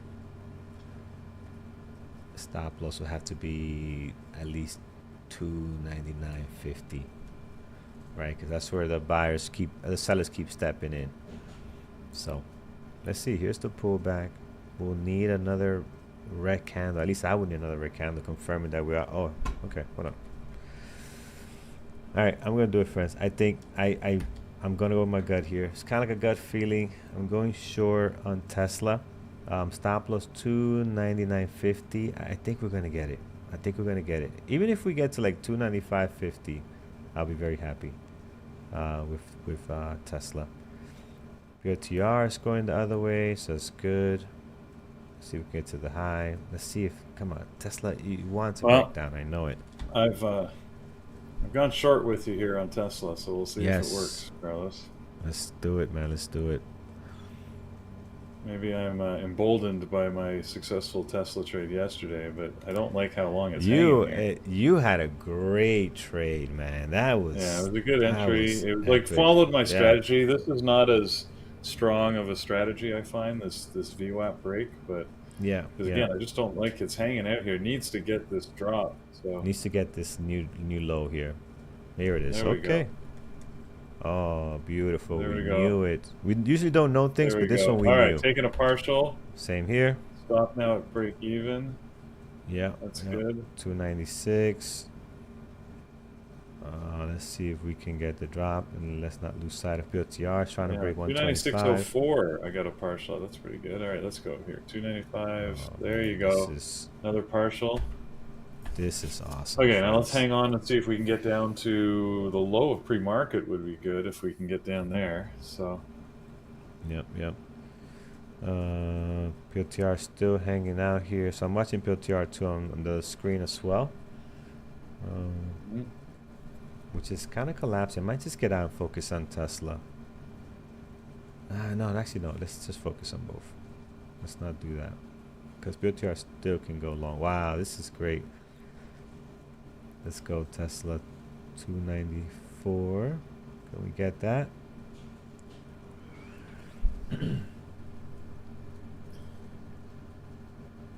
All right, so if we have such a great day today, you know what this means. We gotta go to bed at 2 a.m. every night and just. No. That's not the cause and effect there, I, Carlos. I'm gonna try to match things up to my benefit here, but yeah. Um, let's see. PLTR is going. Andrew's doing PLTR. Yes, he is. Good. Let's get this. Come on, PLTR. All right. Let's see.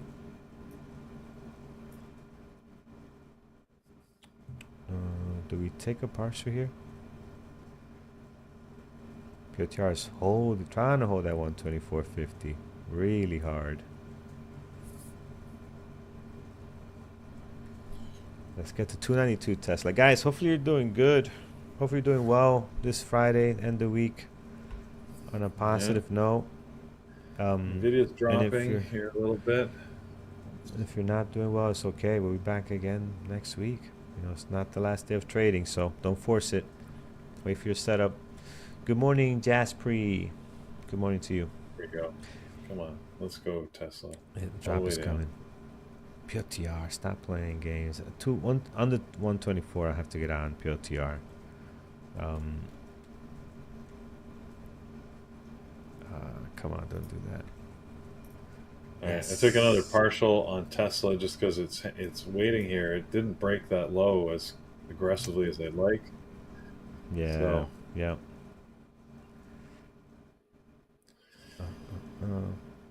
Oh, here we go, Peter. We're gonna get it.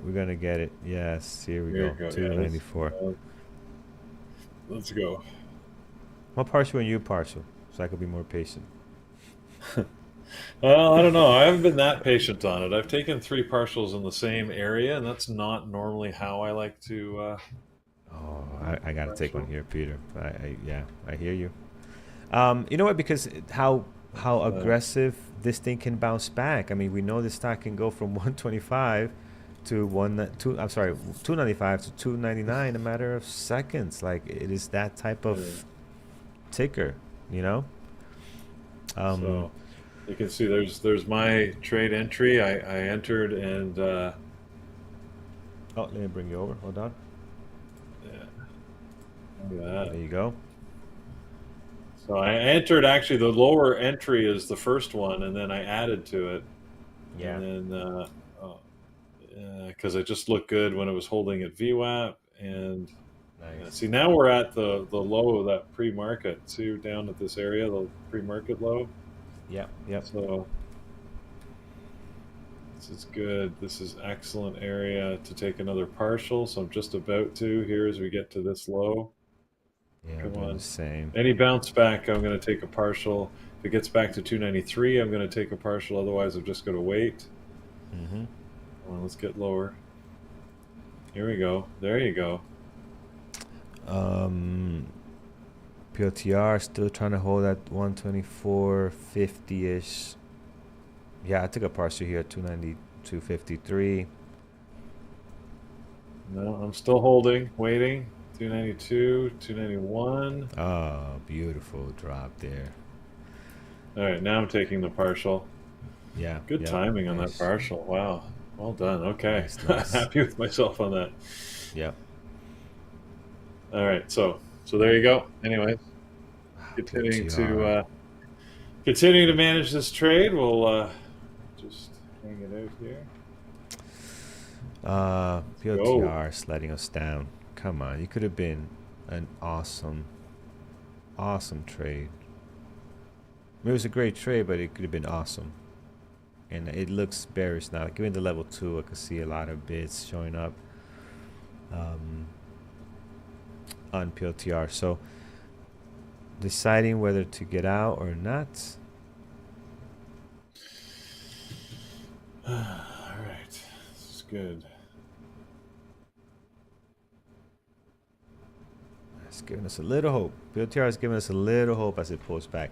PLTR is the only one looking at that resistance.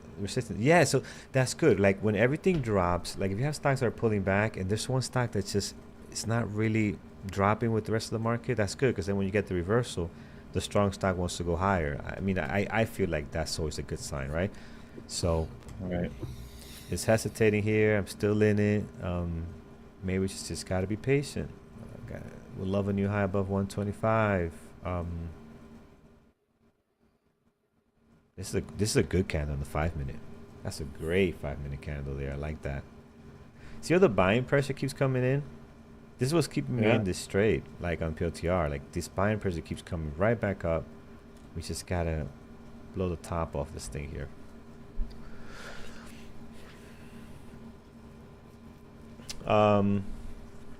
Yeah, interesting. I had no trouble getting filled on Tesla. Andrew's talking about the short selling restriction on Tesla. I got filled very easy. Didn't seem like there was any delay.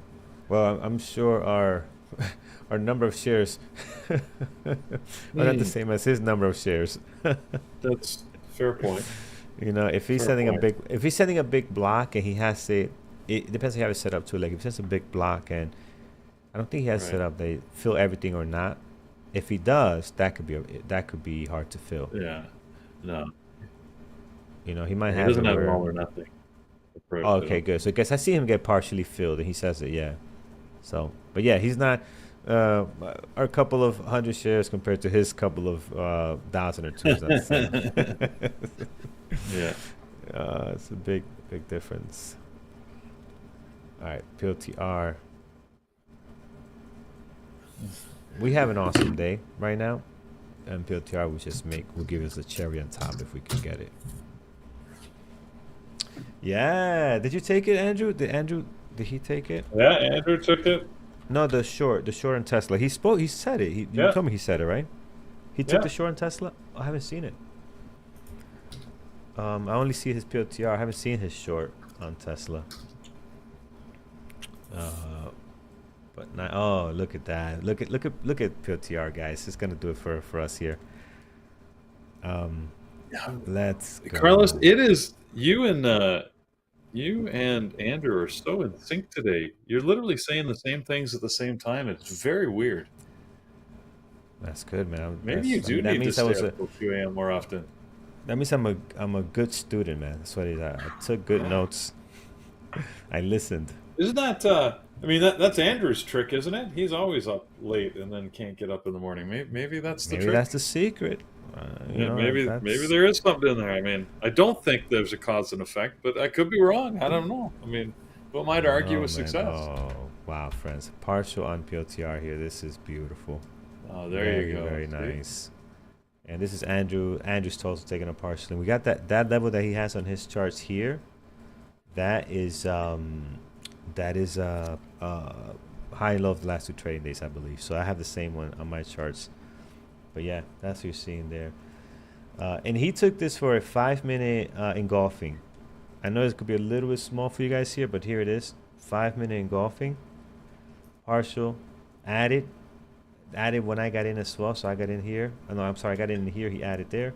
Partial, and then partial now. Beautiful. Just great. So many different strategies you could have taken there.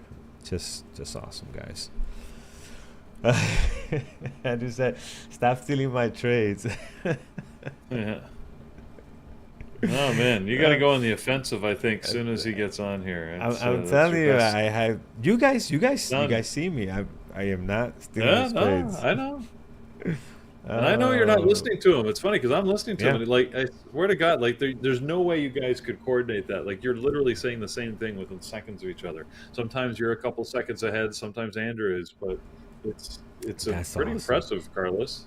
That's awesome, man. It's it's great. Tesla pulled back quite a bit. I'm still in it. Do we leave it and wait to get to 250? Are we gonna have another run like that? I don't think we have another sell-off like yesterday. I highly doubt that, but um, let's see. Are you still in Tesla short, Peter, as well? Oh yeah. Nice. Yep.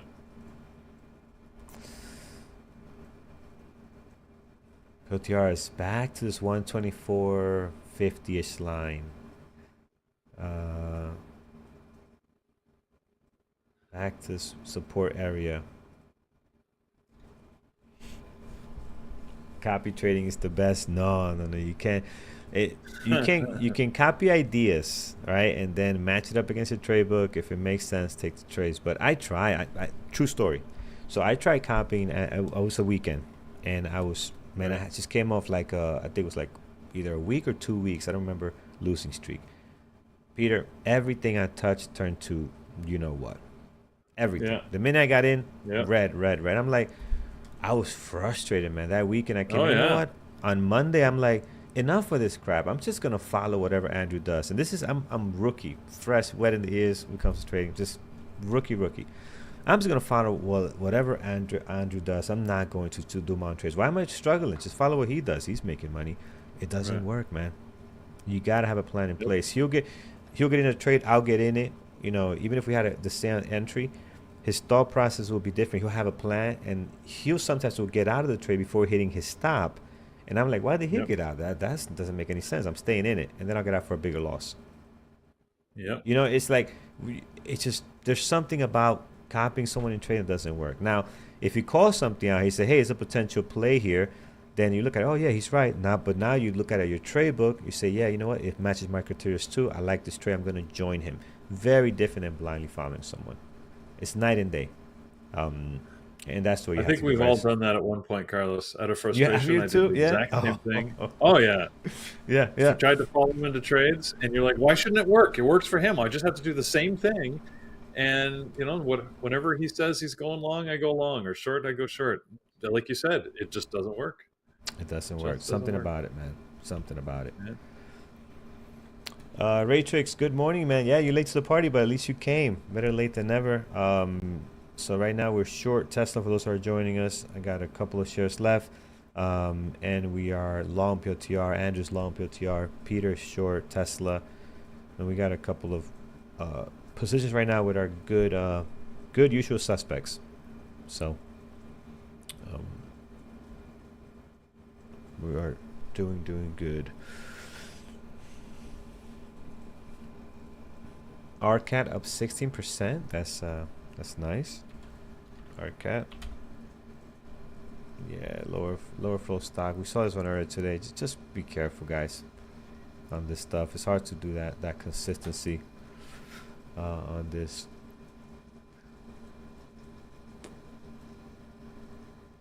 Does PLTR have more support here? Let's see.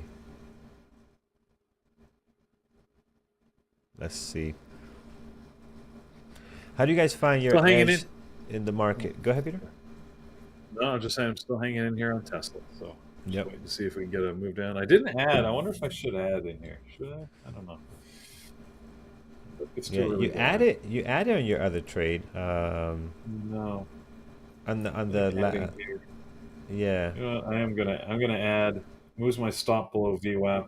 I don't love it, but we'll see. Yeah, See if yep. I can see if we can get a Get down drop. to the low of the day. Yeah, yep.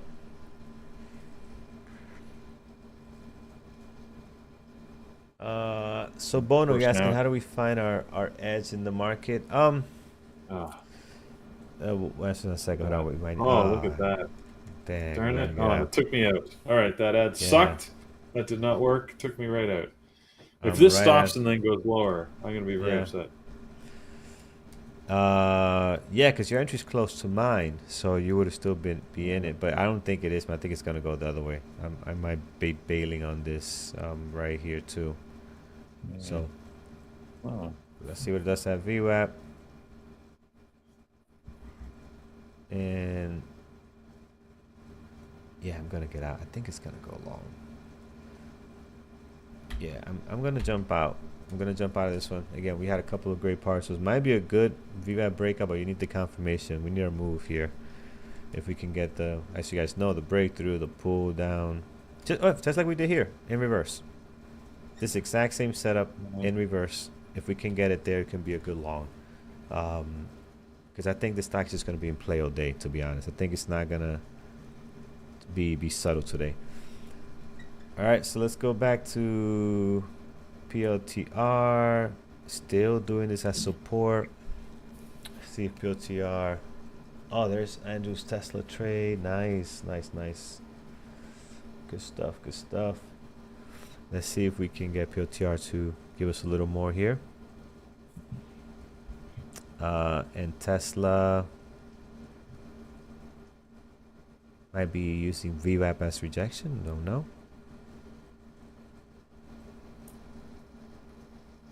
A lot of screen time. Yeah, screen time is key. Yes, screen time is very, very important. So James Jessup talking to trying a 1 week membership. Come on, man. You one of our buddies. You should just do it. You should do it just to do it. Like, you've been with us for a while here. Have you been in the chat room yet, James? Have you tried it at all? Or you just came straight to YouTube?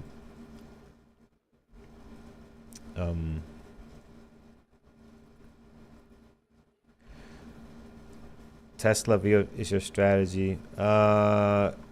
Yeah, but I don't see it here right now. We it's not happening right now. The Tesla V up strategy. I'm looking at it. I don't see it.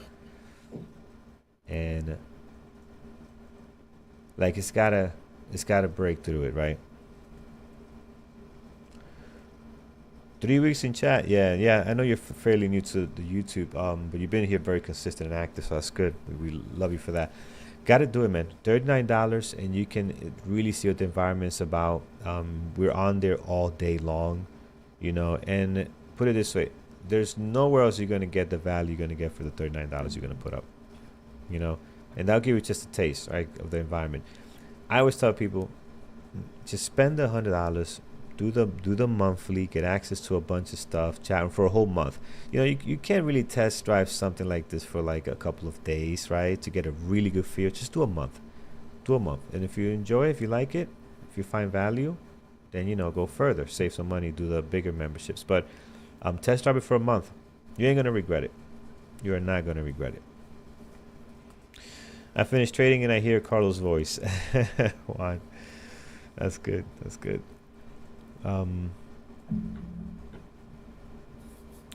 But yeah, it's you're gonna enjoy it, and it's fun. The weird thing is that we don't have to talk you too much into it.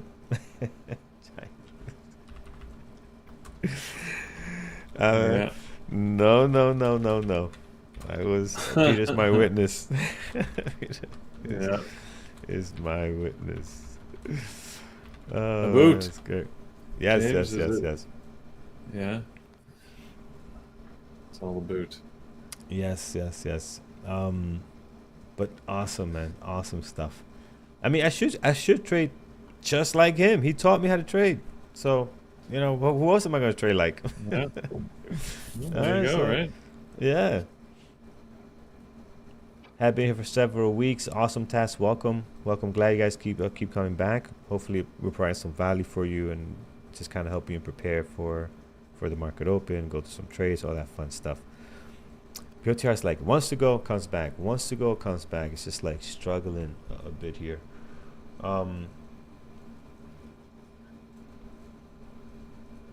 This Tesla's it's hanging on here. I was thinking about going short again, but I don't like how on it's, Tesla. Yeah, Tesla. Yeah, it's but it's not. It's really just hanging out. I mean, look, it's sort of like Apple. Apple's acting very strange. It's rare that you see a stock, especially a stock like Apple, hang out at a level just below VWAP. That's really weird. That's Apple's just a very strange pattern. Apple looks very weird today. Yeah. Very weird. All right, PLTR is losing it. I don't like this drop here on PLTR. We lost the nice support level here, so that's not good. But we're back at the previous support.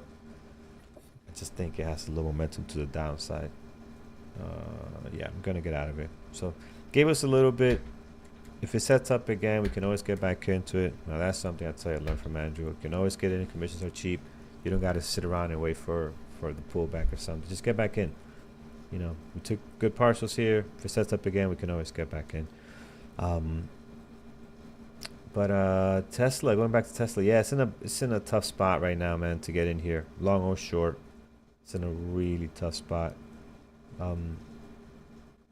If it doesn't get above the V-up, it looks more like a short back to the low of the day. But again, tough spot. Core Reef, PLTR, I'm out of it. Might still bounce from here. This was last support area, so again, but I don't like the way this set up here. Apple breaking down. Tesla looks like a bull's flag. Tesla, yeah. The issue with the bullish thing here, it's got to get above the VWAP, right? I feel like this could be a area of resistance.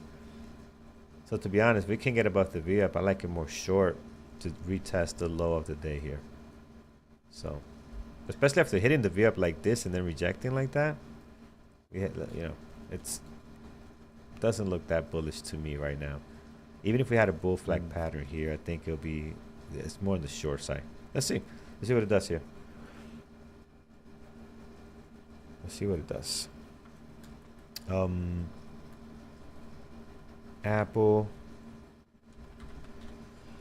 Apple's charts, like you pointed out, Peter, it's one of the weirdest 1 minute, 5 minute charts we've seen. Like it's just up and flat. So, all right. SMCI overtook VWAP. Looks interesting. Let's take a look. SMCI. Robbie says he comes here for the stories. Yeah, Robbie, you've been trading for a while, so he comes here for the stories, and that's part of the community. Like, you know, you could be profitable, making money already. You probably have nothing to learn as a new trader would, and it's all about companionship. All about companionship. Then there you go. Here, random story. I need you guys. I want to see. We'll crowdsource if you agree with my selections. 1 second. Hold on a second. This should be good.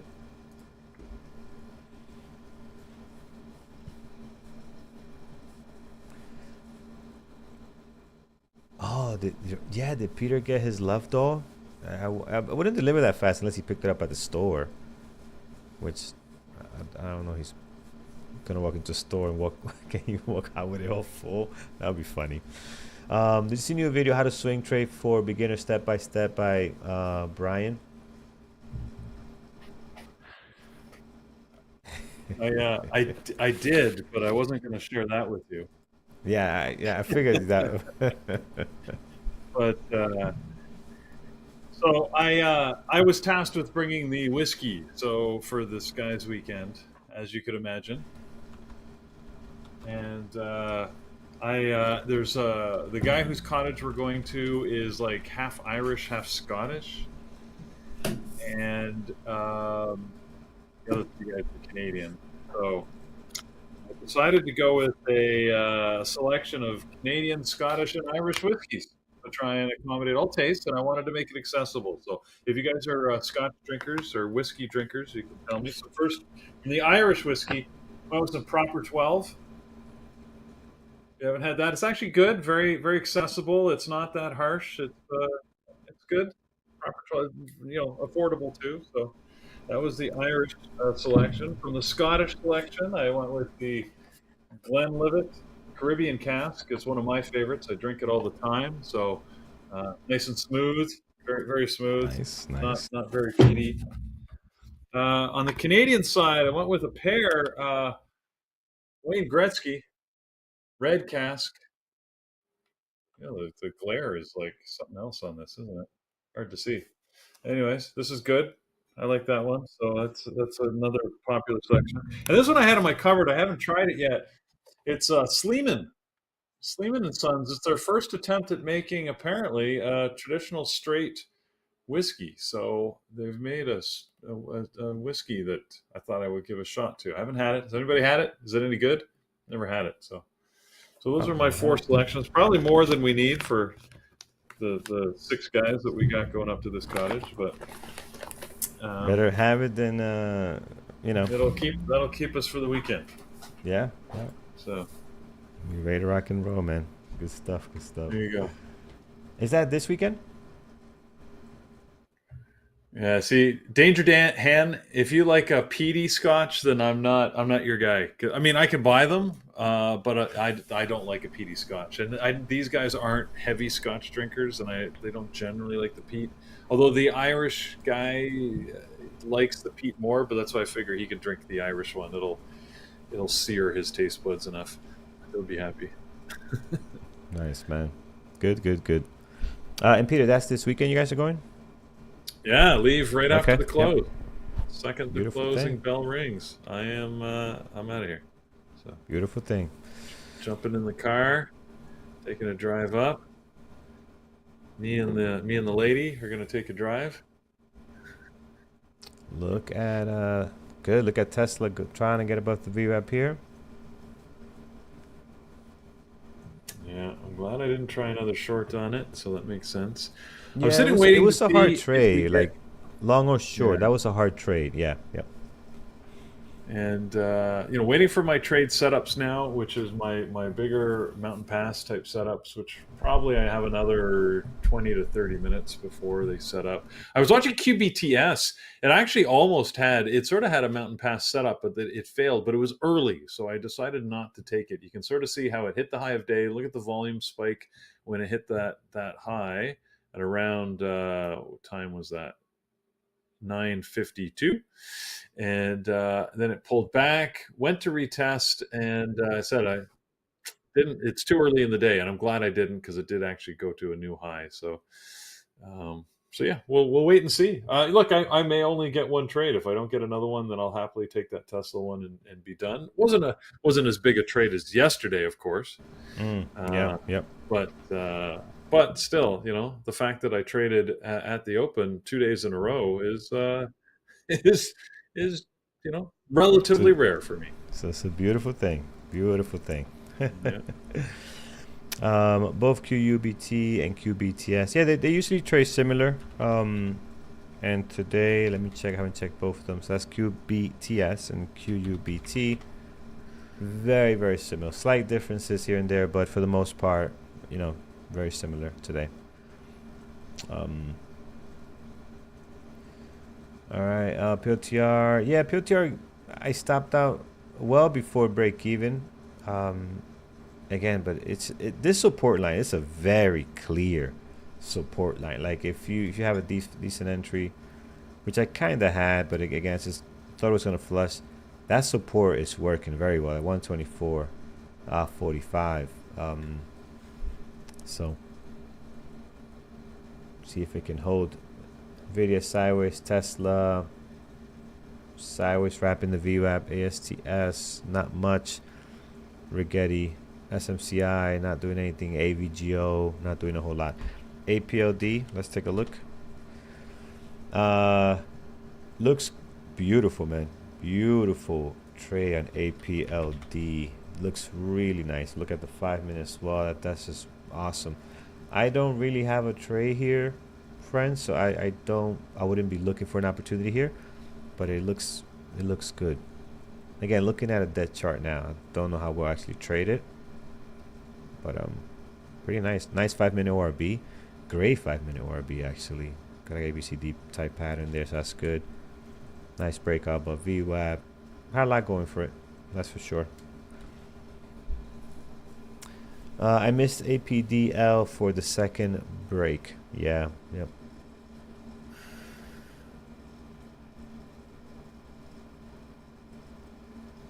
Exactly, positive insight. Oh yeah, I started saying it, but I didn't finish my thought. Yeah, better have it than not need it. Better have it not need it than need it and not have it. 100%. 100%. It's like pizza. Pizza is one of my favorite foods. I love me some good pizza, man. Right. And people would come over to my house. Like my parents would come over, and they had dinner. Like, I said, "You guys had dinner? Yeah, I'm getting pizza. Do you want? No, we don't want." I'm like, okay, order 3 boxes, because I know what's Yeah. gonna happen. Yeah. Oh, yeah. Once, if I order just one for the kids and myself, or two, trust me, when those boxes open up and that smell hits, your stomach's gonna say, "I don't care what you ate just 10 minutes ago. You're gonna eat at least one slice." It's just pizza does that. So no, I'm not hungry. If they say they're hungry, I'll buy five. But they say no, we're okay. Get 3 slices. Get 3 pies. And Right. they're like, "Ah, you was right. You was right." My Yeah. mom calls Well, it's me. like this. It's like being married. I know it's like a stereotype, but it is so true. Like, hey, I'm gonna get some fries. Do you want some fries? No, no, no, no, no. Yeah, I don't want any. Like, yeah, I do not want you eating my fries. If you want some, just say so. No, no, no, no. I'm fine. Guaranteed, they're gonna take your yeah, fries. Like, yeah, yeah. so just get extra. And then it's, oh, why'd you get so many fries? It's, well, because You'll see. you're gonna eat them. Yeah, you'll Anyways. see. I bet there's good pizza in my neighborhood. Be surprisingly, there's not, man. They got these franchises, No. They got the Papa John's, they got the Pizza Hut. They're whatever. My kids love Papa John's thin slice, so we usually end up getting those. There used to be a great Italian couple. They had a pizza shop like 2 doors over, mom and Mm, pop stuff. Man, their yeah. pizza was awesome. They sold the place to some other, I can't say that word on TV or on YouTube. He was there for like Other a people. year. Other douche. He was there for like a year. The pizza sucked. And these it's the older couple, Italian. Like you could tell they were born in Italy. You could tell like their Italian Yeah. accent and everything. They know the language very well. Man, it's just such a just good pizza. And this they sold everything to him. They sold them. They're just getting out of the business. They're retiring. It looks like their kids didn't want to get into it. Really nice couple. Yeah. So they sold it to this guy. They gave him everything, all the menus, everything the same. Like you keep the name, do whatever you want, and he destroyed the damn thing. Just what a yeah, yeah, yeah. Yeah. It's amazing. Um, Yeah, I guess just, maybe cut costs on ingredients, didn't have the knack, whatever it might be. and then Yeah. it didn't have the thing, the thing. It did It didn't have the thing. Man. It's that. just, It did. oh man. Yeah, yeah. But yeah, you'd be surprised. Next time in Jersey, there's not a lot of great pizza places like that. Like New York. New York has a bunch, obviously. Well, New York's got all the best pizza places. I mean, hell, I've been to Manhattan. Every single pizza is the world's best pizza. According to their name and tag. I, lo- Now we I gotta go to love that. Chicago. I hear that Chicago has. I've never been. I've been to Chicago, but never actually had a Oh, pizza there. I hear Chicago their deep dish. pizza's like, Yeah, that yeah, a Chicago deep dish pizza's different though, right? Like it's like it's just it's almost like a different food. I love a deep dish pizza. Like it's awesome. I gotta admit, like when I first saw New York pizza, I'm like this floppy, wimpy pizza. Like but it's actually pretty good. But yeah. it's a different experience than like a Chicago deep dish. So it's almost like eating a calzone. Mm. Okay, so But, yeah, yeah.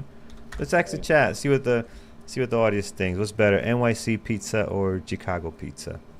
Let's see what you Yeah. got. Well, see, this is see, I see. Okay, Martin and FOMO is agreeing. Yeah, it's almost like a different category, right? We call it the same food. It's sort of Yeah, like saying, do you want a grilled cheese sandwich or a Philly cheesesteak sandwich? yeah, Technically, we're both sandwiches, but come on. I mean, that's not the same thing.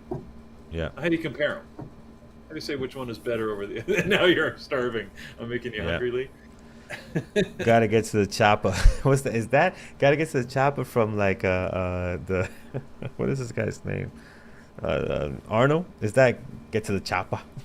Listen, no, they're Fairlawn has a great place. This place near Newark that has an amazing place. Actually, like nation's top 5 or something. But in my town, I don't live in Fairlawn. In my town, there's no great What pizza. is Not anymore. You know. Um, what is Detroit style pizza? I've never heard of Detroit style pizza. uh, different pizza for Oh different my! occasions. What Okay, the heck okay. is this? Why is the crust so thick? Oh, that looks weird. I've never heard of Detroit style pizza, but apparently it's a thing. A rectangular pizza pan, thick, crisp, chewy crust. That does look weird. It looks like pizza brownies. That's what it looks like. Anyways, All right, so it's we got a lot of disgusting. mixed Yeah. comments. Domino's? I don't know, Juan. I don't know. When I was young, we had a lot of Domino's in the city. When they had a 30-minute delivery thing, or it's free, we were to jump on that. But yeah, I don't know. I don't know. Are you still? Wait, are you still in Tesla? No. No, no, no. I'm out, and I'm looking at it. I'm All right. looking at it, man. It actually looks like it wanted to break down. Yeah, I know yeah. you were thinking about a And short, but no, I'm you're out. out of PLTR as well, right? I'm out of PLTR, yeah. Which Okay. still holding this support. Still holding that 124.45. The buyers just keep coming in. Look at this. Keep coming in. There's a great there's a great pizza place. Get to the chopper might know this. I don't know if it's Fairlawn, but it's more south. It's by not Newark, but close to Newark, and they have some like world class pizza, and it's actually pretty good, really good. I've been there a couple of times, and they have this like different cheeses they use. I gotta text my friend. He's a food junkie. One of my friends, a food junkie, man. He takes me to all these places. Like, let's go here. Just we got review for this and that. Let's go try Guinness. We got some good Guinness here though, in Teaneck. Teaneck My is good. son and I were just talking about We pizza got the some. other day, and we're Yeah. saying that we've got to take, just for nostalgia, not because it was the best pizza in the world, but the first time we ever had like exotic pizza, we was the Anglesey Pizzeria. Where is this? It's on the Great Ocean Road on the southern coast of Australia. We said we're going to spend $15,000 just to take a trip to Australia to get this pizza, and it was like tandoori chicken pizza, and it was just so unique that we're like this. And we ate it on the beach, in Australia, and we thought this is awesome. So we're willing to go back just for the memories more than anything. Yeah. But Awesome, man. yeah, anyway, We are getting yeah, we'll try. something here, friends. We're getting some Yeah, sell off happening. Bureau, you asking how my day was? We all had a great day. I see. I'm not say I'm talking about Andrew, myself, and Peter. We had a great day, man. Tesla, sure. We had POTR long. The big winner was Tesla for us for the most part. I mean, so yeah, great day, great week. It's not over yet, yeah. so See, everybody's missing the point. Yes, I know you can get tandoori chicken pizza here in Canada. That's it's not not the point. No, that's not the no, no. point. Yeah, It's never. it's the location. Yeah, they asked this artist, well, you guys know 50 Cent. They asked 50 Cent, Yeah, in the club. When the club came out, I mean, I grew up in New York. When the club came out, man, it was everywhere. Like you couldn't everywhere, everywhere. It right. was just an amazing club song, amazing song. And they asked him, "Do you think that's the best song of all time?" And his response was really good. He's like, "No, it's not the best song of all time. The best song of all time is the one that you have your memories against." And I'm paraphrasing. I don't know the exact words. Basically saying like, that song was great because during that time when the song was out, if you had a birthday, you tied it to that song. So now you have a memory of that song. It's not the best song of all time. Now somebody else that was dancing beat it, and with Michael Jackson in the club, and they had this girl they were looking at. That's their best song because they have a memory attached to it. And that's the thing. It's like what memories attached to that song, and what memories attached to, like you said, what memory do you have with that food, that experience, has a lot to do with it. So you can't go, what's the best food, what's the best song, or what's the best place. A lot has to do with the experience that you tied to it. And I agree with that. I agree with that to a certain extent. So, Yeah. Spy selling off. Yeah, I see that. I see some of the stuff reacting to it. Let's see if we can get something going here. Music is the real only time machine. Yeah, I agree. It's, can take you back. And movies. Movies can put you in a different place. Yeah, well, when I start going movies, start going to books, start going to a whole bunch of things that can really Oh yeah. take you somewhere. It's a few actually. Music is the Songs, most accessible, I songs, think. yeah, songs are the ones that you often associate with events because you're often, like a movie or a book, you're doing that thing. Right. Songs you often experience while you're doing other things, so you'll Yes. associate it Yes. with other Yes. memories a lot more, right? 100%. 100%.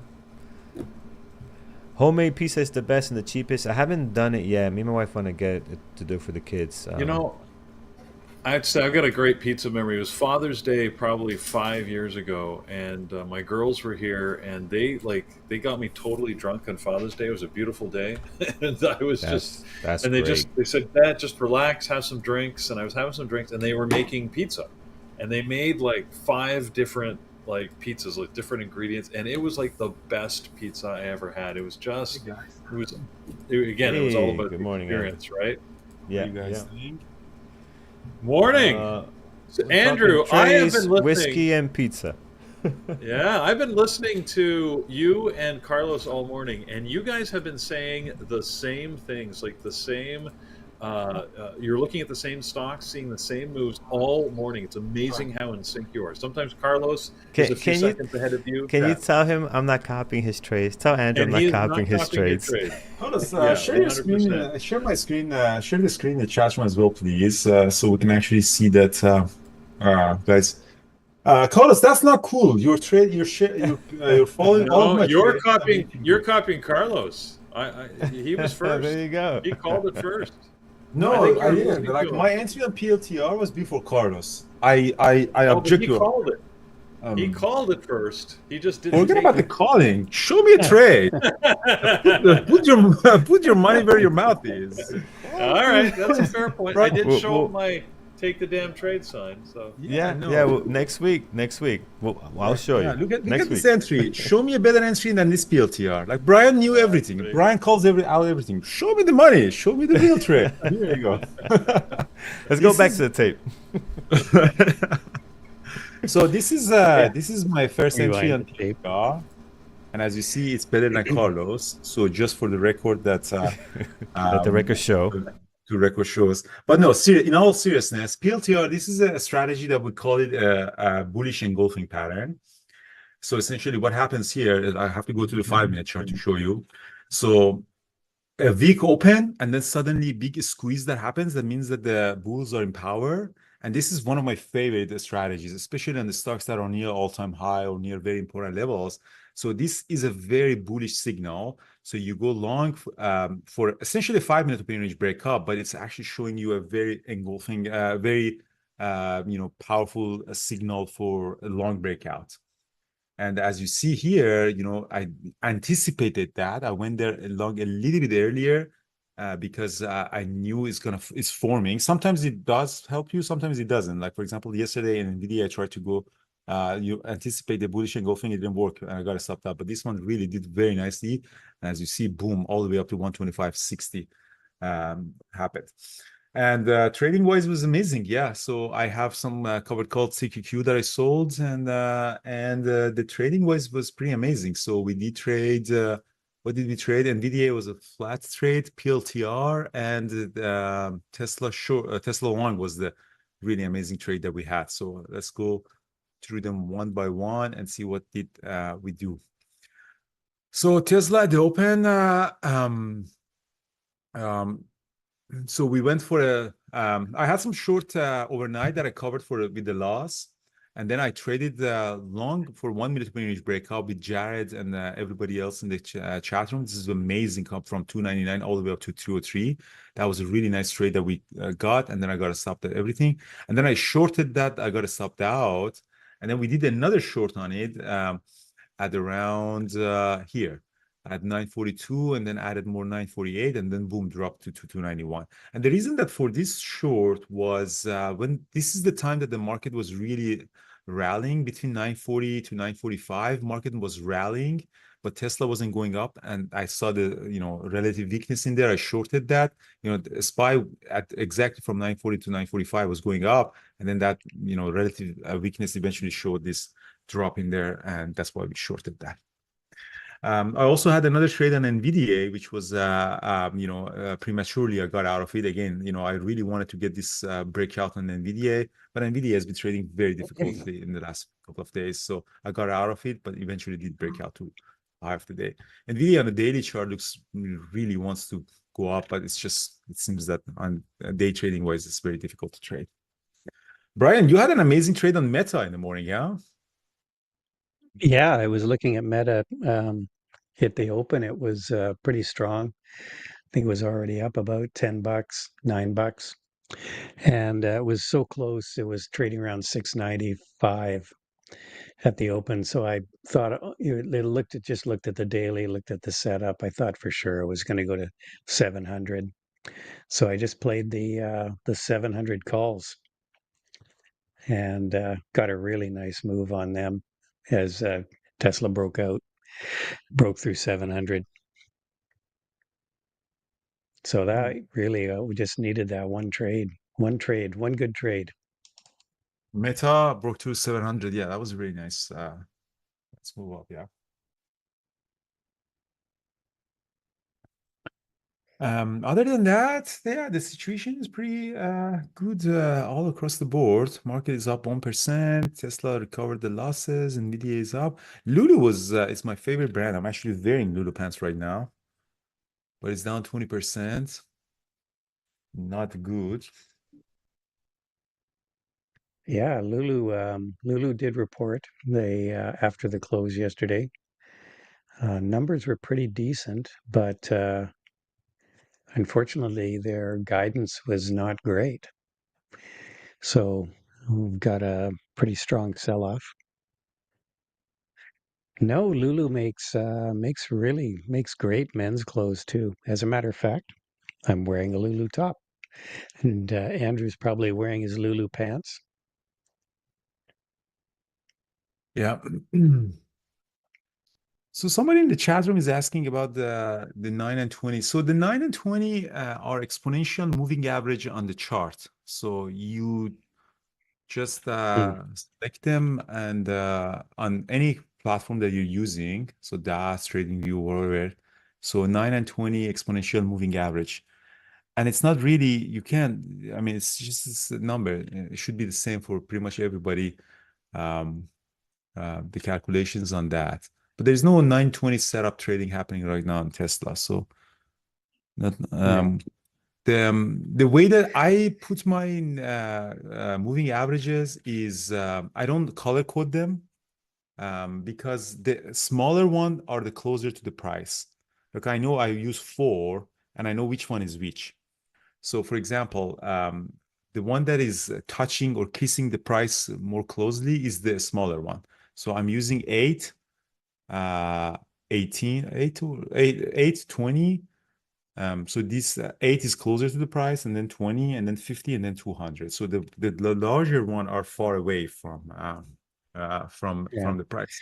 So I don't need to color code them. If you need to color code them, you color code them. But I don't really like a lot of colors on my chart. And the blue one is the most important one, which is the VWAP. Yeah, you know that the shorter time frames are going to follow the price more closely than the longer time frames. Yeah. Mm. On DOS, I do like to color code. You can see there's a feature where you can it'll tell you the slope of the line, so the moving average will change depending on whether it's the price is moving up or down, or the average, should say. Yeah. So it's sort of interesting just to know whether the moving average is starting to slope up or flipping and starting to slope down. SPY's bouncing back again. Yeah, Tesla is gonna go back to about Qs are 300. I'm bouncing glad I'm not back after shorting that there. Yeah, I'm glad I'm not shorting sell-off. there. It looks like Tesla might go back to 300 here. Somebody's saying I didn't know that Lulu made the female. No, actually, Lulu have really good men's clothing, and it started as a yoga Yeah. pants and women clothing, but is now making for men as well. It's pretty good. It's my go-to day-to-day stuff. It's really high quality for running, for casual wearing and stuff. I like the fit too as well.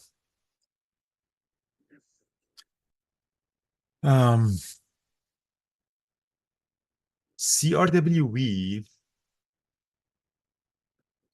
yeah, Core Viv is the one that's Jared loves. So is there any question, guys, about the trades that we did? I had a pretty good, solid, profitable day. So we're sitting at a very solid profit. Is there any question about the trades that we did today? Again, I'm not really keen to trade anything. So the positions that I have, you can see it on my screen. I have some TQQ and I have covered calls on them for June 20th. So I collected $3 at 74.75. So essentially, I can sell them at 78. I have some bonds and I have some VO, which is a SPY, and they're slowly going up.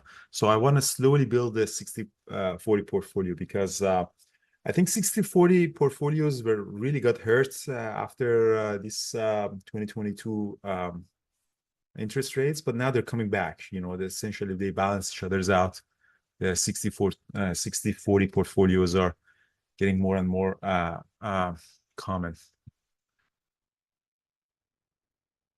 And that Canada, there's ETFs that have that 60/40 mix already. What So is it you just called? buy the Maybe I think it's a Horizon. I think it's called Horizon Mix, MIX. yeah, maybe It's I just should buy it's that one. just a 60/40 portfolio. There's probably ones in the US too. And it's good because there is a lot of tax implications on that as well. So if you build if you buy, for example, ETF, then you tax a capital gain, but dividends are taxed higher in Canada. So it's very important to consult a tax or financial planner because even myself, I think I'm doing some stuff wrong right now because I would be better to hold a dividend ETF that doesn't pay me the dividend and actually reinvest back into the fund. So I tax that capital gain rather than income. So it's these little details can save you over the course of like 5 to 10 years, maybe hundreds of thousands of dollars. So it's best to really talk with the professional um, uh, tax or financial planner. Even someone like me, like I'm a sophisticated investor, but still need to know a lot of these small details of the. So I was actually even thinking of moving all of my portfolio to somewhere else and let them manage it, and then I just keep the money for day trading somewhere else. And because when you account, my account is almost $10 million, so I think it's bigger and bigger and bigger. So it's every small little details is going to be tricky on that. So you don't want to miss even 1-2% extra cost every year. So that's a lot.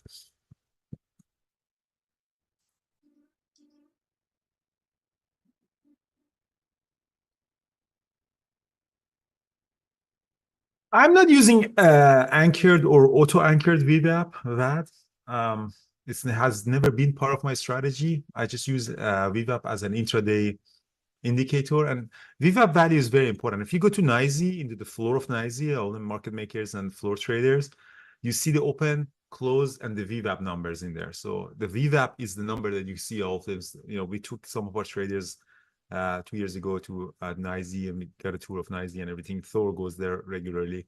So the VWAP value is the one that is ding ding ding is on those floors. So the value of the VWAP is very important for intraday trading. But when it comes into swing trading and stuff, I don't use it.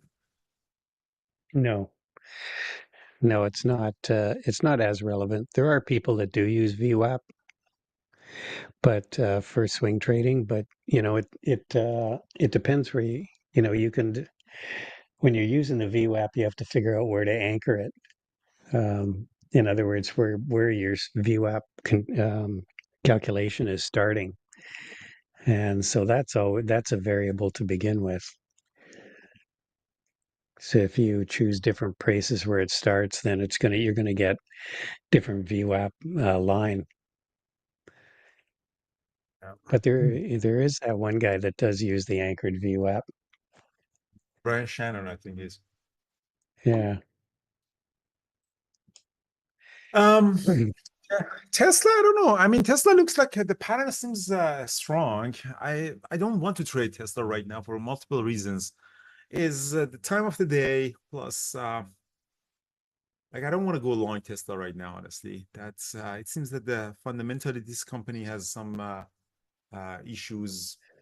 Elon Musk is doing some stuff. Um, like there could be some scalping it, but I would stay away from this kind of scalping right now in it, especially now in the middle of a range or range of between the VWAP and R3. So even though there is some possibility to do some good stuff in it, but I really don't see any trading it for myself. So the trades that you skip, I posted that on X as well. The trade that you skip tells you more about how good of a trader you are than the trades that you actually take. So it's very important to recognize that the trades that you don't take, it tells you more than the trades that you take. My mic is low. So yeah, it is a little bit low. It Is it so really? you sound pretty quiet. Yeah, look at that. Tesla's gone through 300 again. Good thing we didn't short those calls. Has it always been like that? Has it always been like that? Yeah, sounds fine. No? Sorry about that. Oh, because I was just sitting down, huh? All right, so Tesla, Mr. Tesla. Tesla back through 300. Yeah, I know. What is It high really, of day here? High of day is 301.68, 302.55, 302.55.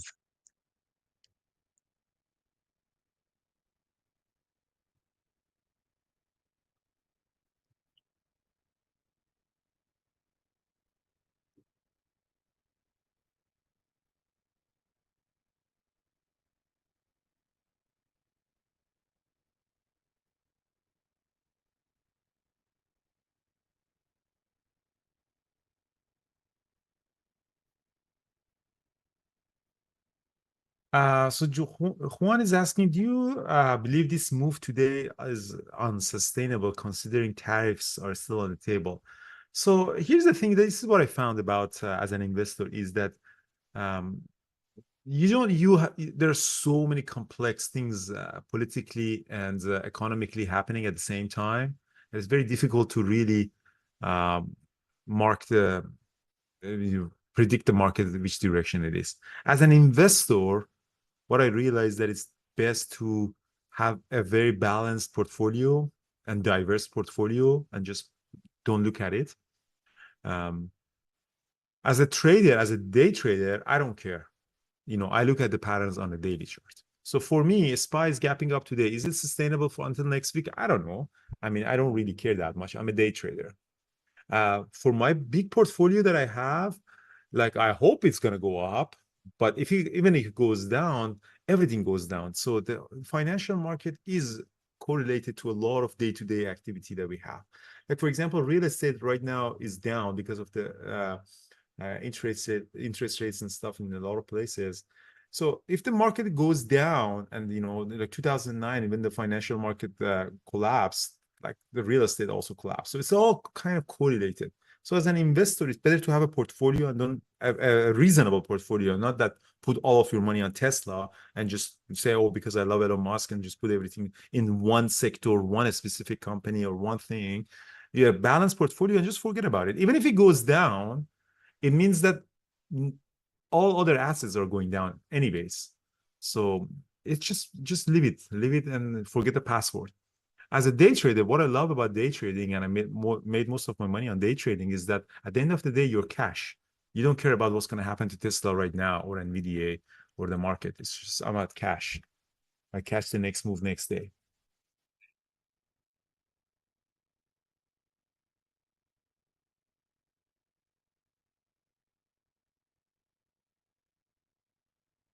Paris, what did you trade? Okay, let's see what Paris trades.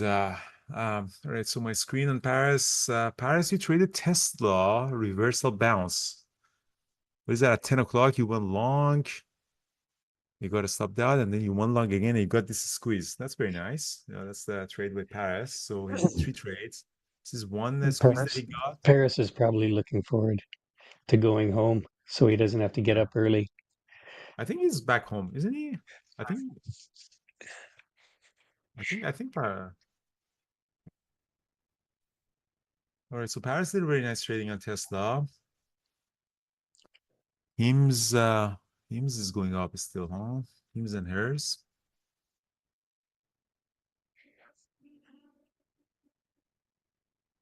What do we have on the chat room? I know Amir Parsa, you did a really great trading day.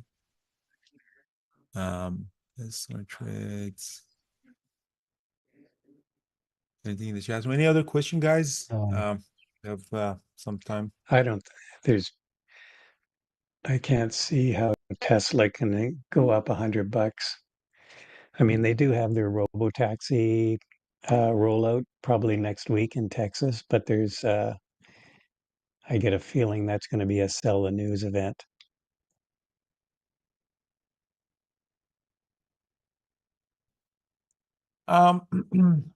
Sonny is asking a question about the trading. So my account, I'm in Canada, so I have a multi-currency account with Interactive Brokers.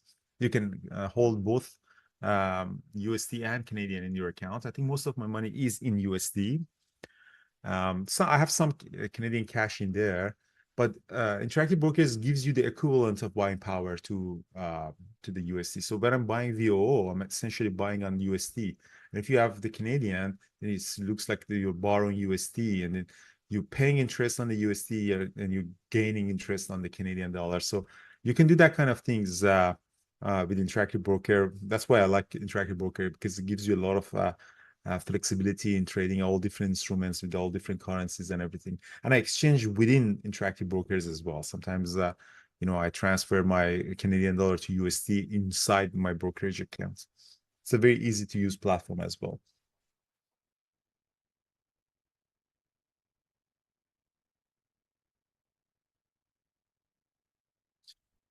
All right, so yeah, that seems to me a pretty good day.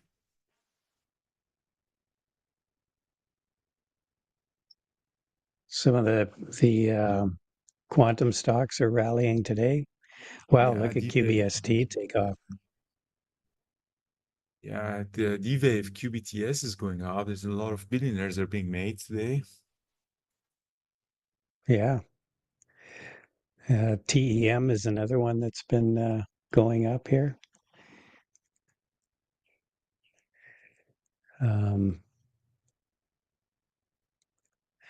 Okay, hello. I'm short the 55 calls right now, expiring end of today. I think I'll just be keeping the premium on that one.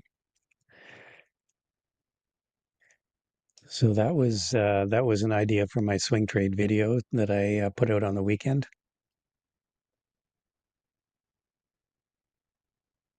Tesla is recovering, huh? No, Said I anything? didn't. I've seen some other um, I've seen some other reviews. You just search my name on YouTube.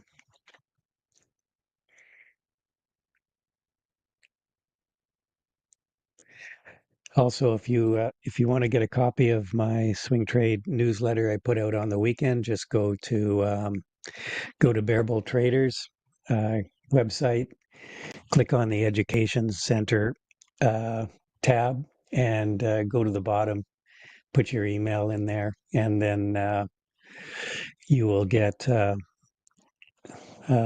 letter from me on the weekend that will have a link to the video as well.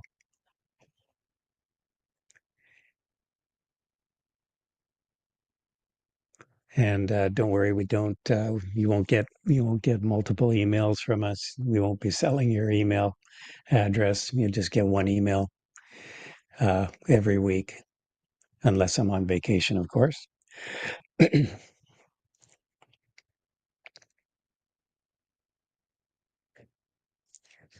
Meta's really leaking off here.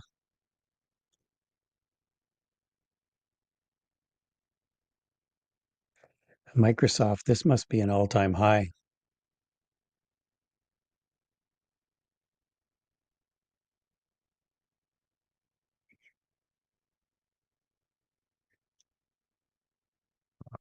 All right, Tesla is going for the break of half today through three. Glad I'm not short in there anymore. Yeah, 302, yeah. I was checking, see if Elon Musk says anything or no. No, he hasn't. You knew that was going to come back, or at least I was pretty confident it was going to come back. I took a position on it overnight, held it over and bought it at the close, held it overnight, and sold it this morning. Yeah, so Tesla is reaping. I'm glad I got that really amazing short on it. Beautiful. Yeah, SPY is dropping again a bit. Again, we're just stuck in a range here. We've been stuck in a range since about 9:45. Really haven't done much on the Qs or the SPY.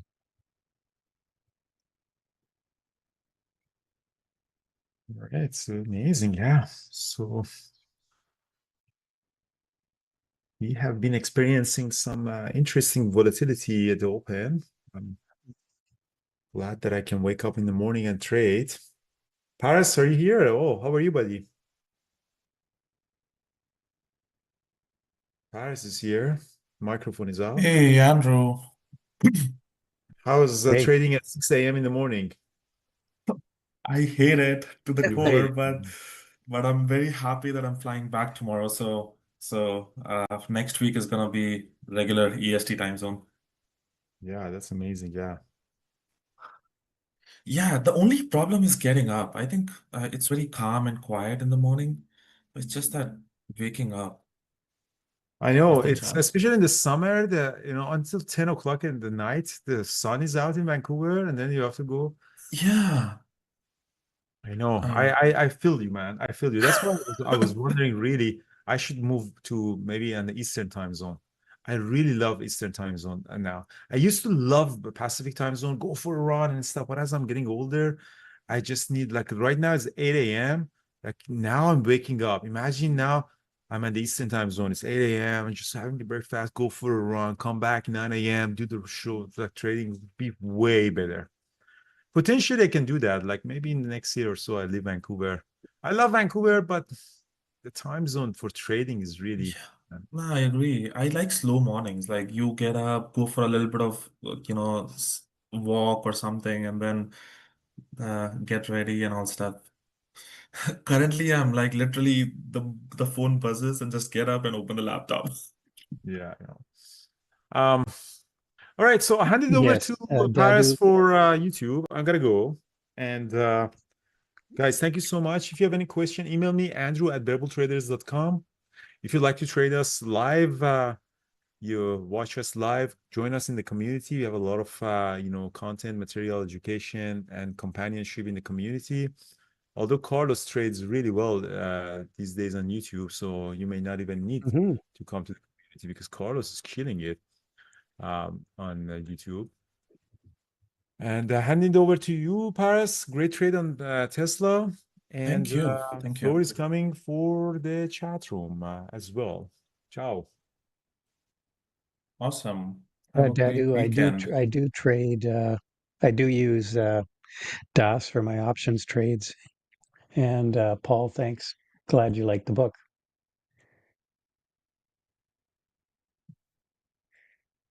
Man, Tesla just keeps giving. All This right. has gone Yeah, Tesla keeps amazing. going up here. Yeah, I knew it, Paris. I Uh, absolutely knew it was going to pop back up uh, yeah, me too. on I uh, was, on Friday.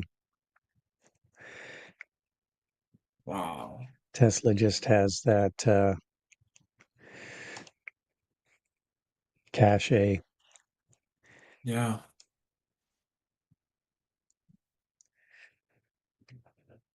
All right. Well, Well, I'm going to this grab some is breakfast here. Have safe travels on your way back.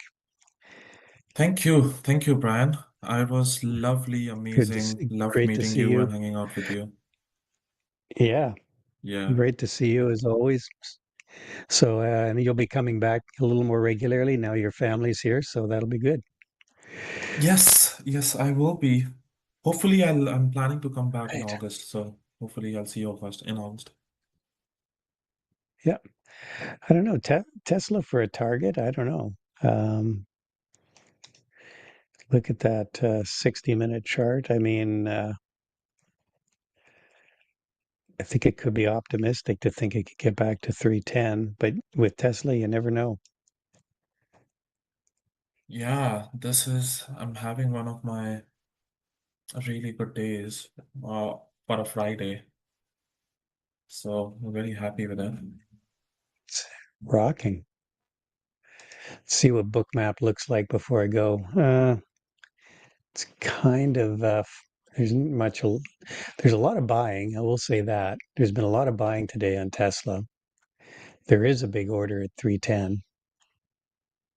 So yeah, it's possible. It's really going to depend if the markets just hang in here too.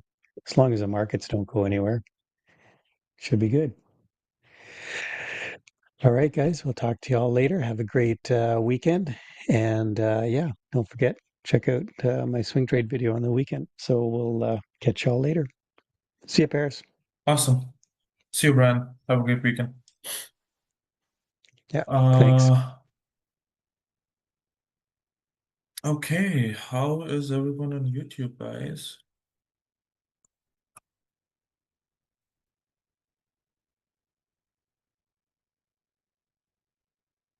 How was your day? I did not start the day that well, but I am ending it very well. You're better since I'm here.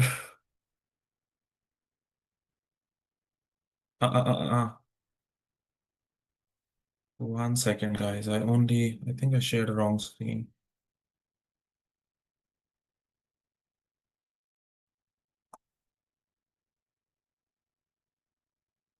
I should be sharing this screen.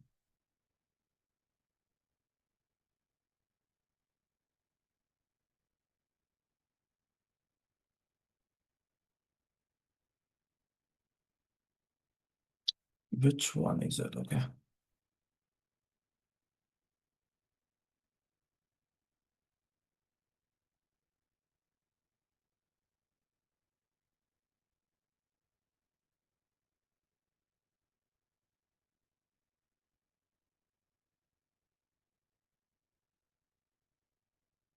1 second. So, uh, refresh it.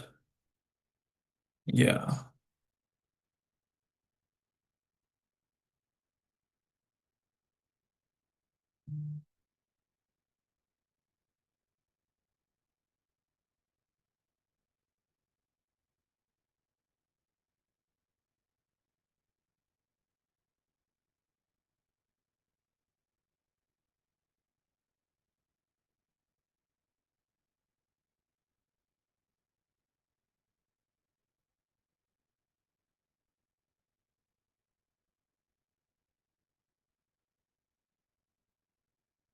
Yeah, my account number was visible on that.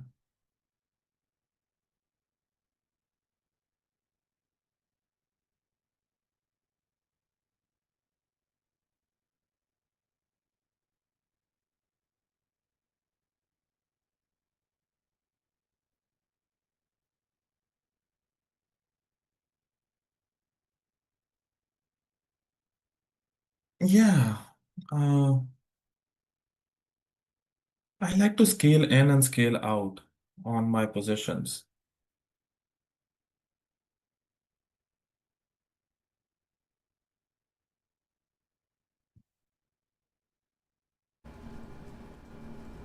Hey Paris, the screen is different.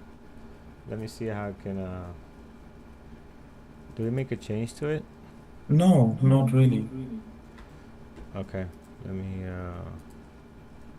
Let me, do you wanna, I think I switched my screen. You did? Okay. I switched my screen to a different one, and you Okay, should that's see all the right. latest screen. All right, so let me try to match you up here.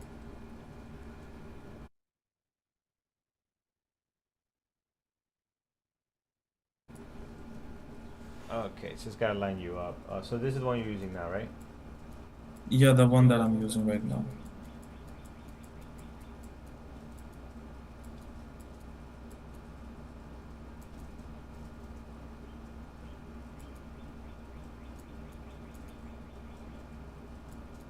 No, no, not this one. Not this one. Not What this. am I using? Yeah, your screen is different. This is not the regular one you always sent. That is so strange. Let me leave and quickly. All right, guys, give it a second. We'll figure this out. Computers want to start their weekend early. It's not time yet. Not time yet.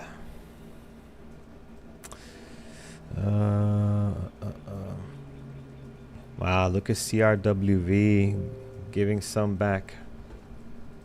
Oh, I'm sorry. I'm so sorry, Thor. I forgot to turn off the mic. I turned off the screen, not the mic. Thor's coming right up. There it is. All right. Okay, so yeah, CRWV taking a nice loss here. So let me share my screen now, Okay. and I am gonna share. No, I did not get back in Tesla. I'm out of all trades already, man. I had a great day, great week. I mean, there's no more no need to put on risk anymore. So do you see the screen Okay. that should not have my account number on it? Okay, so The dash, share. You want the me to level share your two account number should with the be. world? You said. I can't understand what So you're saying. I got you. I got the you. Yeah. level 2 window should not have an order screen. Okay, so let me see. Is it the way it's showing now? Because this is the only screen I'm getting. Is it this one you want to show? 1 second. Let me see, which one are you getting from YouTube? Yeah. No, what is this? No, this is not the screen that yeah, Yeah, this is the it's one that not. I want to show. Yeah, this is This the one you one want to that, share? Okay. uh, yeah, this is the one that I want to show. Yeah, this is fine. All right. So I'm just gonna line it up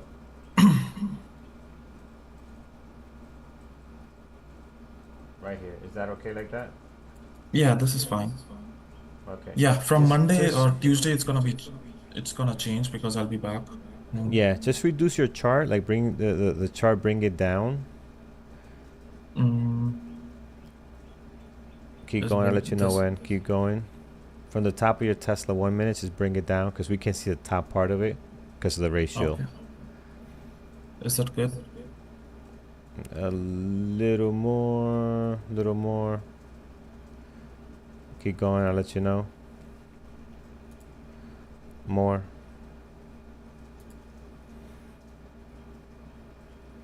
Oh, I can't see it no more. Oh, too much. Okay, so it's a delay. So you'll see it once you look at YouTube. You'll see it. It's just needs a little Okay. bit. So yeah, Yeah. I Just a see little bit. Yeah. now. There we go. Awesome, man. Yeah, I know when you switch computers and laptop, it's weird, but once you're back, it should be all set up. Okay. Okay, perfect. Excellent. All Thank right. you, Thank you. Carlos. Thank you, man.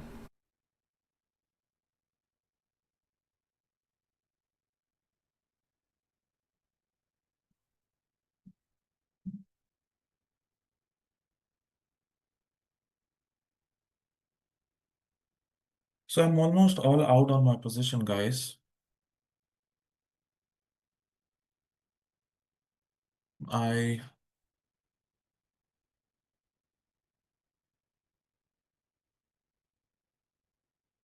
just am holding position for fun because 305 was I was initially, my major exit was at the PLTR, sorry, at the pre-market high also was the high of the day. So that was my major exit at 302, and then completely almost got out of my position on Tesla. So I tried longing Tesla quite a few times at the open too, couple of times. Yeah, let me do this.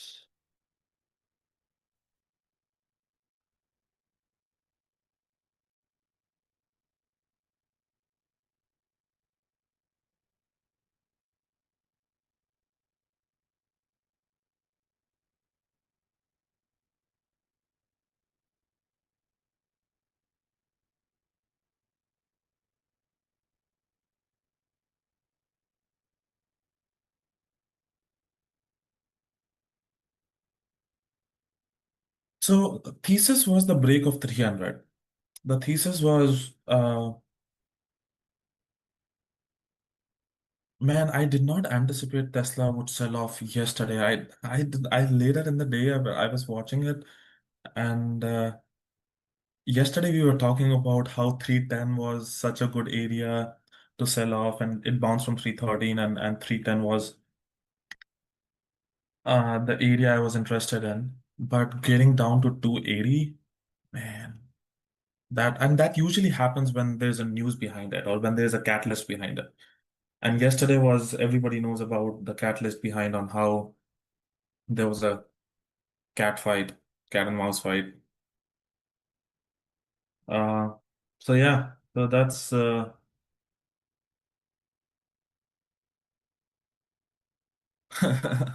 thanks, Adrian. Yeah, Tesla turned out to be really the whole thing is like it's a lot of partials you see on the screen, but it's all about adding, getting back in and getting out on a trade. And at the op like I took quite a few. So let's talk about each one of them.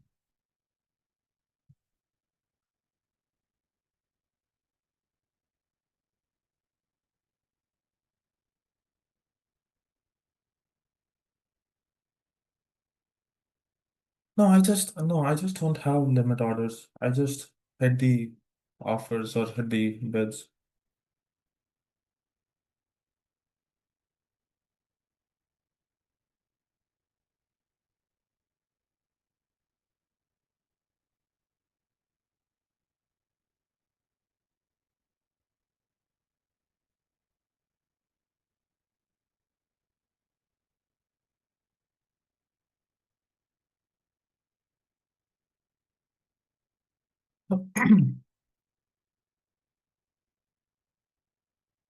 So that's I don't personally use the bullish engulfing pattern, and Andrew is a very like he when he sees something like that, he goes very heavy. Um, but the way it works is I think he looks at a 5 minute chart. On a 5 minute chart, what you want to see is the this is not a great example, so let me look at Nvidia. Let's see if I yeah, I think this is what Andrew usually looks at. Uh, Andrew bit what basically does looks at it. This is the candle, right? This is a selling candle right here. And then what the other candle does is it completely engulfs the previous candle. So this candle completely engulfs right here. And then this is basically an engulfing bullish, and you can take a long when it's trying to engulf. And Andrew is really good at getting in at these engulfing areas. And when as soon as this candle engulfs and he basically goes long. And I think that's where Andrew went long too in today as well. I got stopped out at break even on Nvidia because I shorted Nvidia at the open. And but 142 was the technical level. We have been talking about it since yesterday.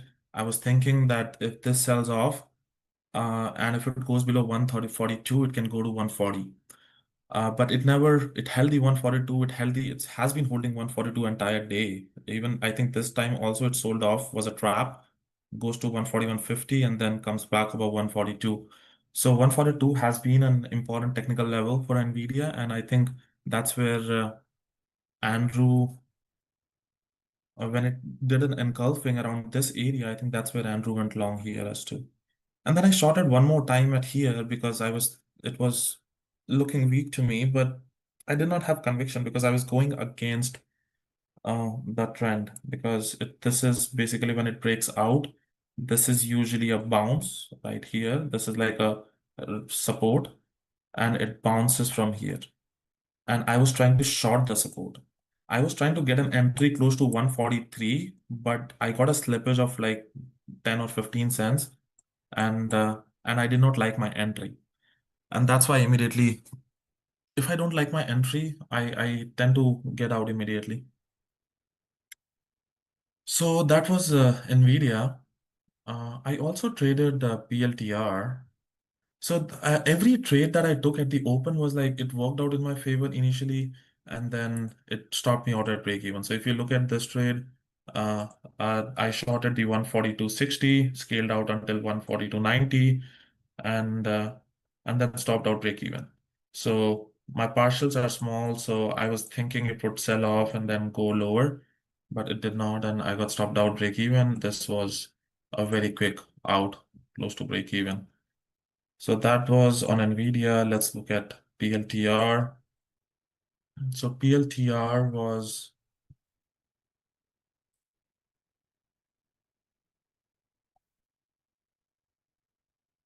PLTR I took two times, and both of them I took one partial before it stopped me out at break even. So I shorted here, partial at VWAP. I was looking for a sell-off. It sells off down, but then it stopped out break even. Then the second trade on PLTR, I shorted it here, scaled out, and then stopped out break even. So that was on PLTR. And then, so these trades I kept taking, but the real trade that came in was on Tesla. But at the open, I did trade Tesla. I did get stop out. So I was break even after all of those trades after until like 10 a.m. But then after this came in, that's when I started being profitable.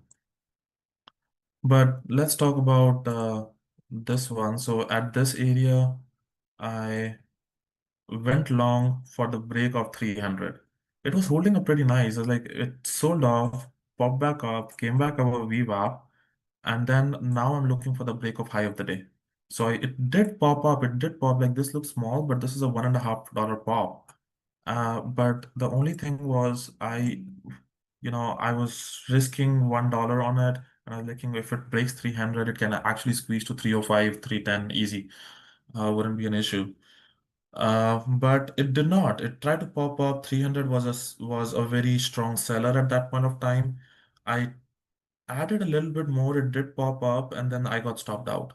Then the second trade, again, I tried to go long one more time for the break of 300 and break of high of the day, but it just did not. It tried to pop up again $1 and then stopped out. So no partials for me on this, but I'm quick at getting out. This was a 50 cent stop out, and this was a dollar stop out.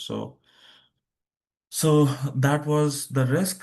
Then once it started showcasing some strength, I think this area, right? So around when it claimed right here, this is the area where the buyers were trying to step up. Like this is like go back and watch the tape. And this is where I was, okay, now this is a very good chance it starts to step up because I was starting to see the change of character. And if you see the volume is also changing the character. The volume is also showcasing some confirmation that the thing is changing. So I went long. I was like, I could have managed my position a lot better because I got a really good entry at 293.50 and then 294, and then I started adding in for a scale out. So this drop this area I wasn't expecting. I was expecting that this would just continue like this. But this drop just messes up my average and I have to manage my position well. So this I started adding it. Ideally, if I just held it, it wouldn't have stopped me out. But that is it literally moved down by uh it literally moves down and then I literally got stopped out at that wick. And then I went long one more time because the buyers kept stepping up and then it again did not have that momentum to go up. I got stopped out. And this was the third time I took it. So for this stop out was a break even stop out, this area. This was the second one was the stop out. The third one was the where I got really good move out of it. So yeah, it is I definitely agree that there are a lot of partials, but Tesla was jumping 50 cents a dollar in a move, and I was habituated to the size that I usually take on Tesla, and uh, it was more volatile than it usually is. So yeah, so that was my trade today. Pretty solid day.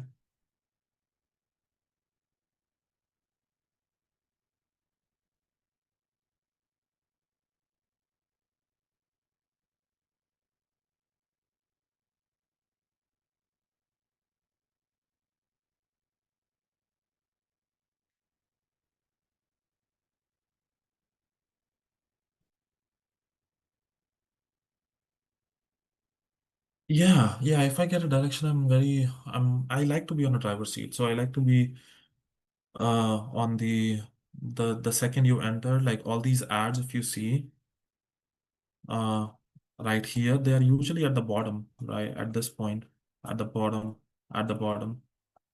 And those entries, if you can time your entries that well, and even on the previous trades, like if you see these are all they're always on the driver's seat. I'm always on the driver's seat. I'm watching the tape all around.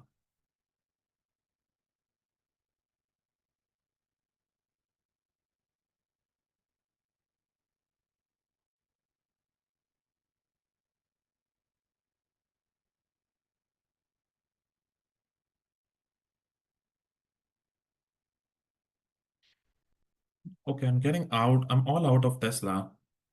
I'm getting all out of Tesla.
Adrian, that's mm,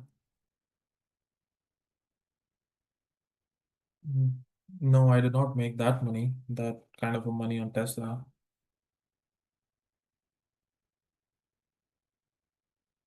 And I'm traveling too, so I don't trade with that big of a size either.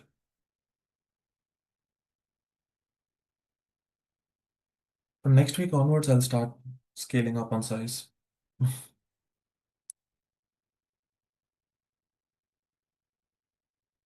Like usually, like my average when I'm on a regular day, it's not like for me, it's 3 to 5K. And a good day on a travel is like close to 2 to 3K.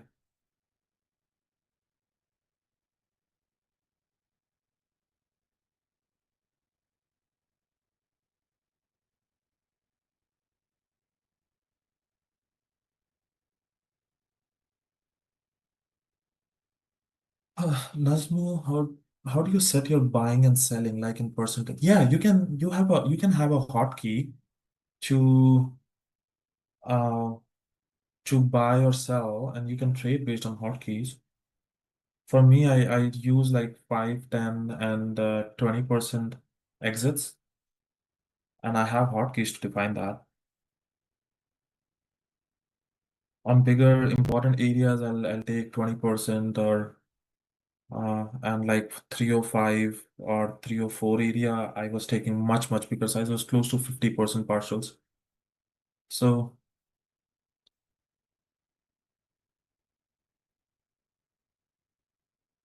Nazmul, I did a course a while back. When I see a large orders in the ask and price still manages to go above it and hold, what you meant? That's one way of looking at it.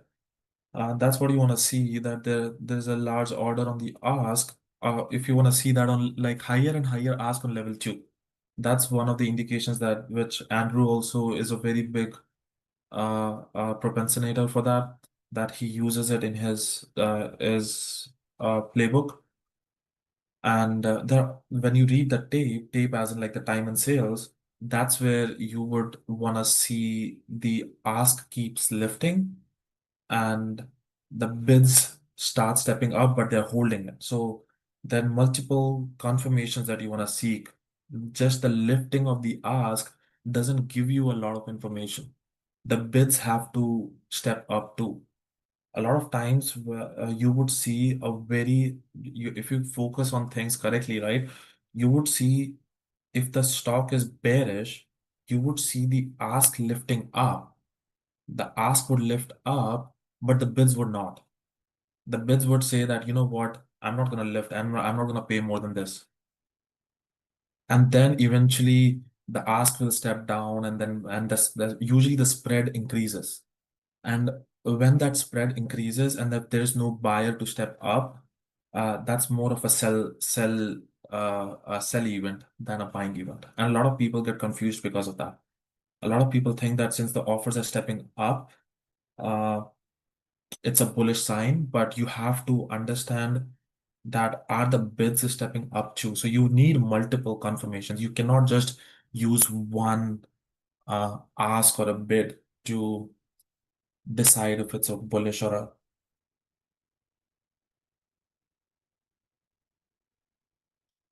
So for higher and higher ask, I like if there is a big order, like which is usually like understanding where the imbalance on a level 2 or on the order book is, I look at level 2.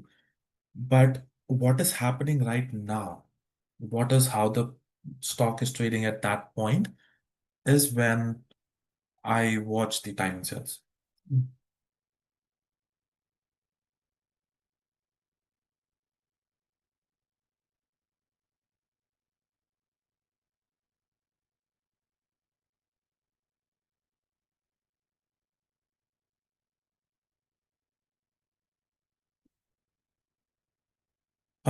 Your entries are always amazing. Do you take them based on just tape and use other?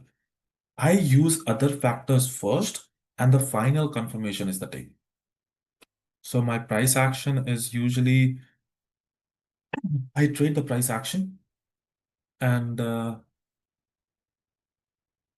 um, I would let the setup, the playbook align that I want to see, and then time my entries based on the tape. Like that's where you maximize your risk reward.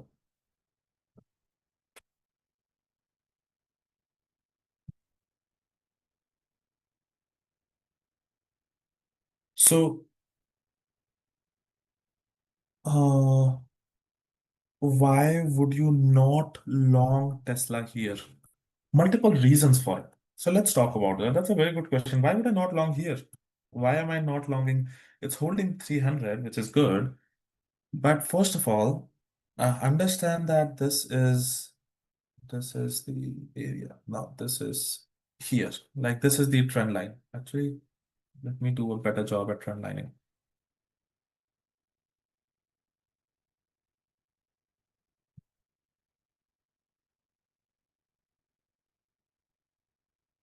So let's look at this. This is a trend line, right? So what I'm trying to do is what I know was Tesla sold off. It tried to bounce. This is the bounce area. That's the buyer stepped up at 295. This is the 295 area. The buyer stepped up. Now 295, it eventually broke. Then 295, it eventually broke the 300.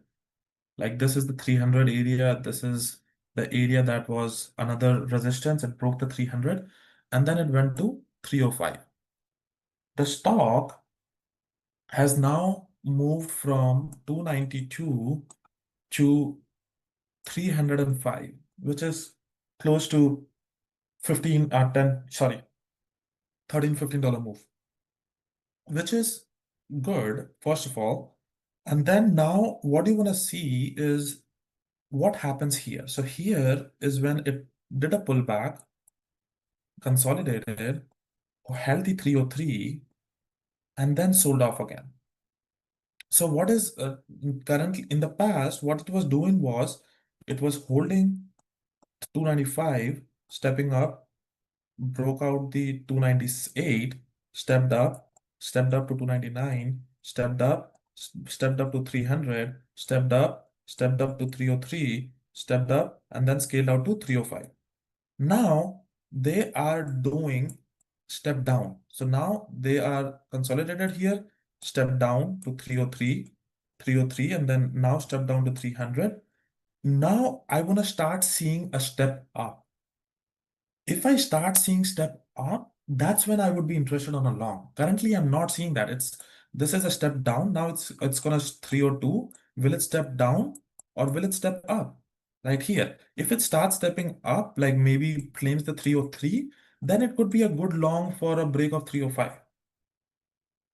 But stocks always trade based on that's what the basic price action is. It continues the trend. It continues. You want to be a part of the trend. So currently, a short-term trend is more bearish than bullish because the sellers keep stepping down. It was initially the seller was at 304. Now the sellers at 302. And will it step down below 300? Of course. Uh, can it? That's what the trend looks like. That's what the trend is supposed to call for. So currently it's stepping down from 304 to 302, and now will it step down to below 300? It could be. So I'm not seeing any signals of long there. When would I see a signal of a long there? Is because when the buyers would start claiming this resistance area, when it would start claiming the 303, then I would see, okay, now the buyers are stepping up. Now I would be thinking about longing and for doing for a break of high of the day. And that's whole it. Like that's what trading is. All you want to be is be a part of the trend and see where the buyers are holding, and then and you are trading based on an assumption that it's gonna continue with the trend. A short-term trend. This could be like on a big picture, this could just be a pullback, and the big picture is trending up, and it could be a long, but as a day trader, you wanna look at a shorter time frame because you are actively trying to time the market. A market structure, yeah.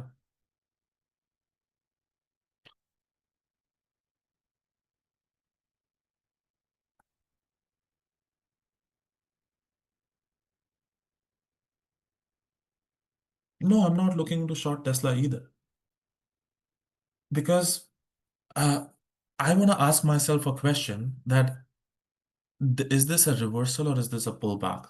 For me, once it broke out of 300, I think this is after it went to 305, this could just be a pullback. I don't know will it gonna be in a situation where it sells off again and goes to the low of the day? I doubt that. But can the opposite happen? I think it can. I think it can break 305 again. So that's what the question I want to ask because this move is feels like I want to see more. Is more of a pullback than my anticipation of a reversal. So that's why I would like if you're looking at the meat of the move, I do not think the meat of the move is on the short side. I think the meat of the move is on the long side, and which I did, which I captured it.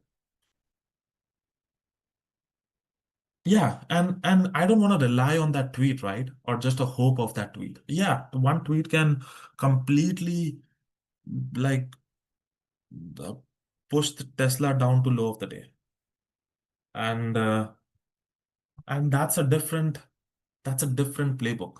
That's a different. You're trading based on the market news. You're trading based on the individual stock news, and that's what a different play altogether.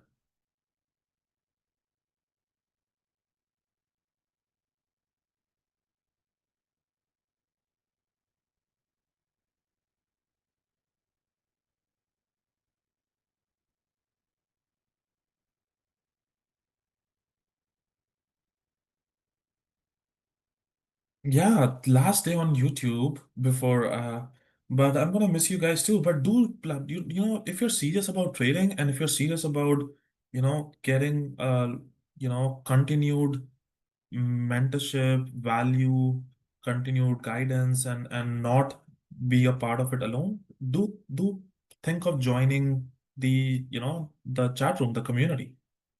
It's a lot of value and yeah, you can one value that you get out of it and you can implement on your trading, it just covers up the cost that you pay. So the land, my biggest playbook, breakouts. Simple. Yeah, go to bearbulltraders.com, sign up.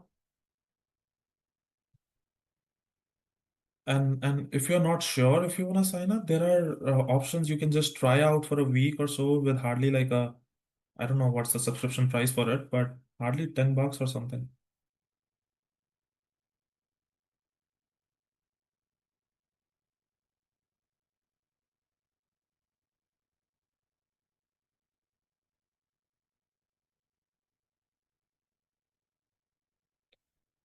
Taylor, I trade using Schwab, and platform is DAS.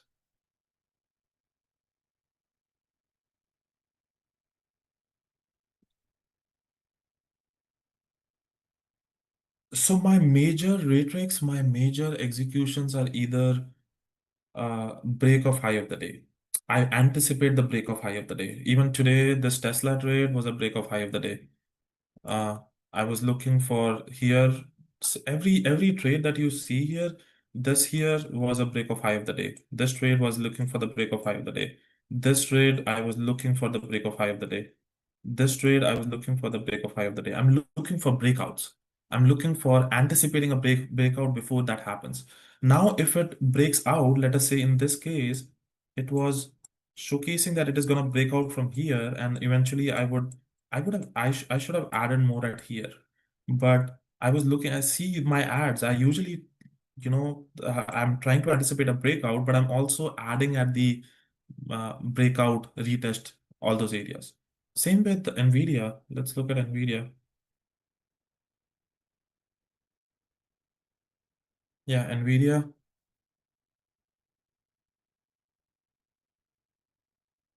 Yeah, this was, you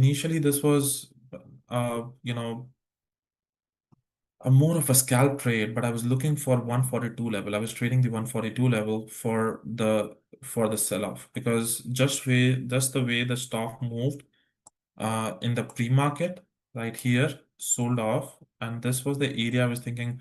Now then it started rallying, and I was like, okay, this is a pullback. That pullback is deserving, that is for sure. But the question is, will it sell off below 142? If that sold off and goes to PDC, I would have been like in a very, very good position, but it never happened. I was looking for the PDC here, and then ideally, if I was long biased on Nvidia, I would have taken long like Andrew did, right? I would have taken long here for the break of high of the day, like the breakout right here. And same, let's look at PLTR. What is PLTR do? PLTR was a similar fashion, where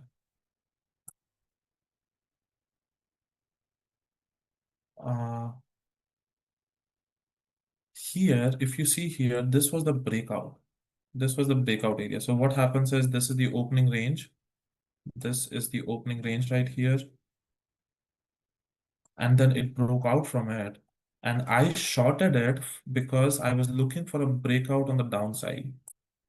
I was short biased on it, but this turned out to be a very nice breakout pattern. This was a breakout and retest and long. And I think Andrew was long in this.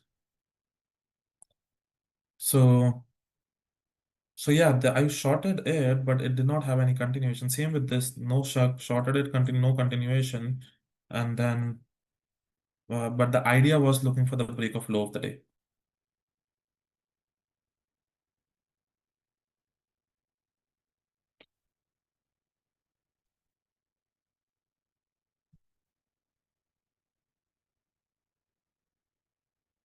Can you give an example of your breakout trade? Yeah, that's exactly, those were real examples of on Tesla. And then you're watching the price action. Now your thesis is for the break of high of the day, but you're now watching the price action where the buyers are stepping up, where the from a price action standpoint, if you look at it, uh, this is the area that I was thinking the buyers would step up 294. That's when I went long here. And then this 294 completely held. I was using that price and I was continuously analyzing if the price action continues to hold at higher prices. And when they hold, I like to see when they start holding higher. When they step up from 294 to 300, sorry, 298 and then to 300 right here, and then 300 to 303. And then you want to see keep stepping up.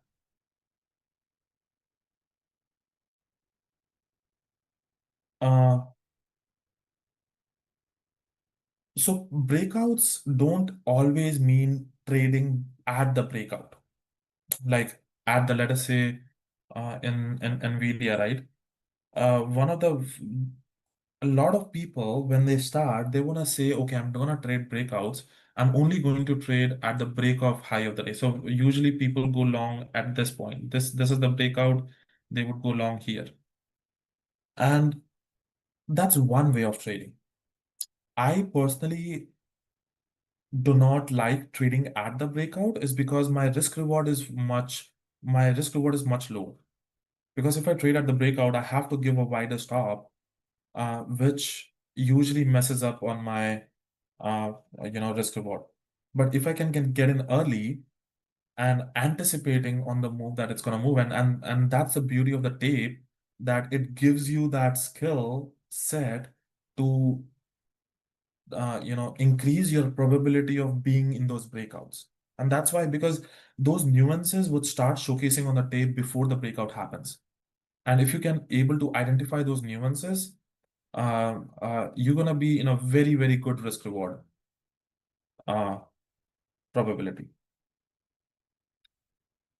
And so I want to use that skill to master my entries. So that's exactly what I used. I'm not risking big to make big money.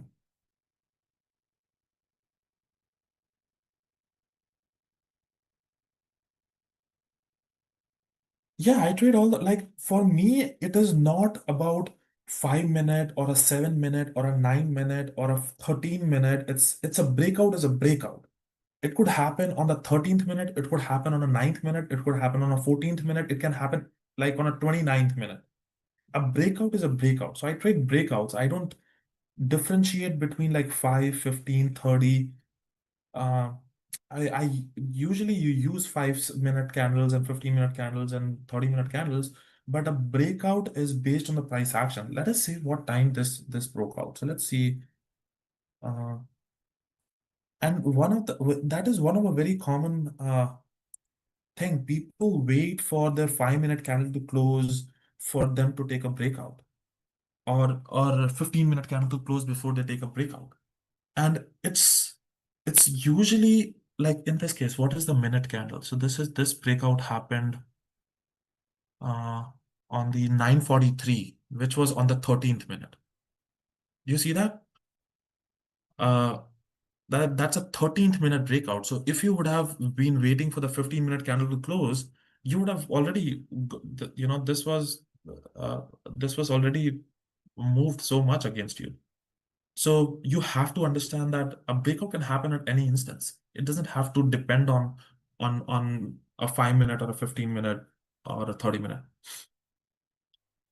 So that's the part of understanding the price action.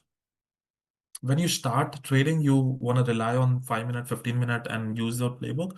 But as and when you get more experience, you tend to realize that the breakouts can happen anytime. Uh,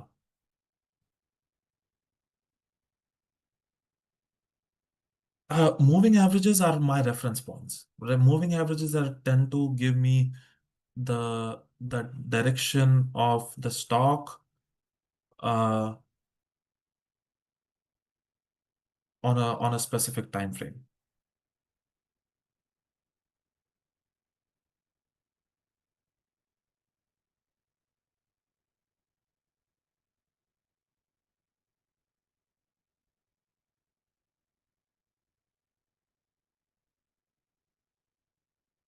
Yeah, Ratrix. I always use 1 minute time frame to enter my trades because I'm watching the tape on a 1 minute time frame. I want to see what's happening at that instance. Yes, my bias comes from a 30-minute or a larger time frame. And again, I'm not looking at a 30-minute candle. I'm looking at the big picture 30-minute on a 30-minute chart.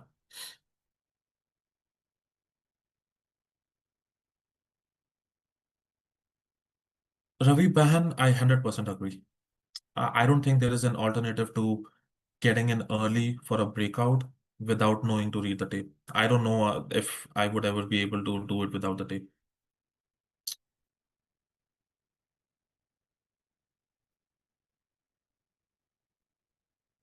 So Taylor, Jigar, how do I create my watch list? My watch list, if you see the only understanding of the watch list is the stocks in play.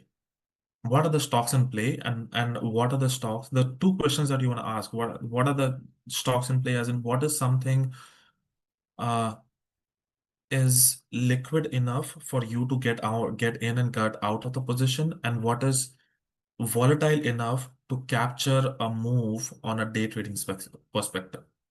Those are two things you want to ask yourself and while creating your watch list. And if those answers are there in that stock, you would trade that stock.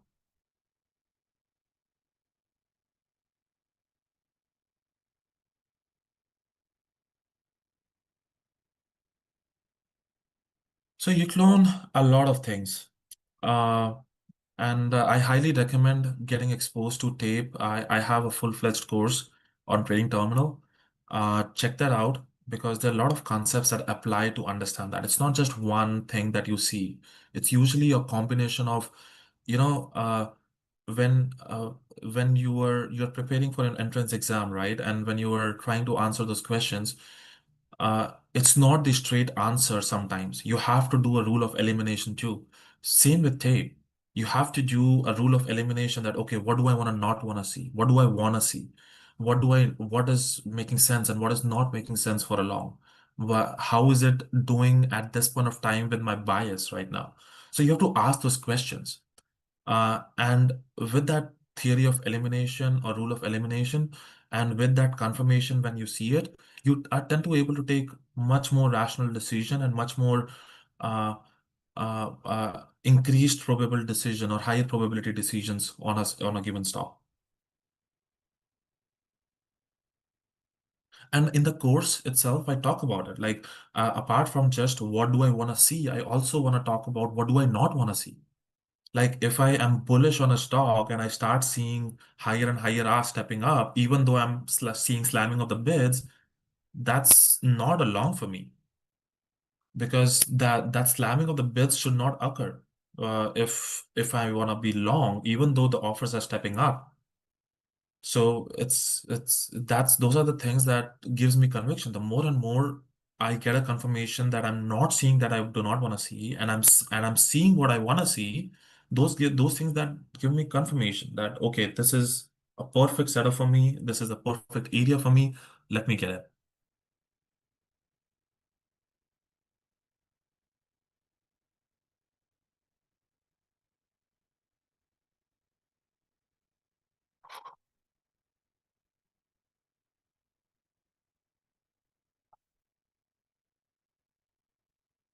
So now it's below 142 actually. Nvidia, it is now below 142. So this sold off.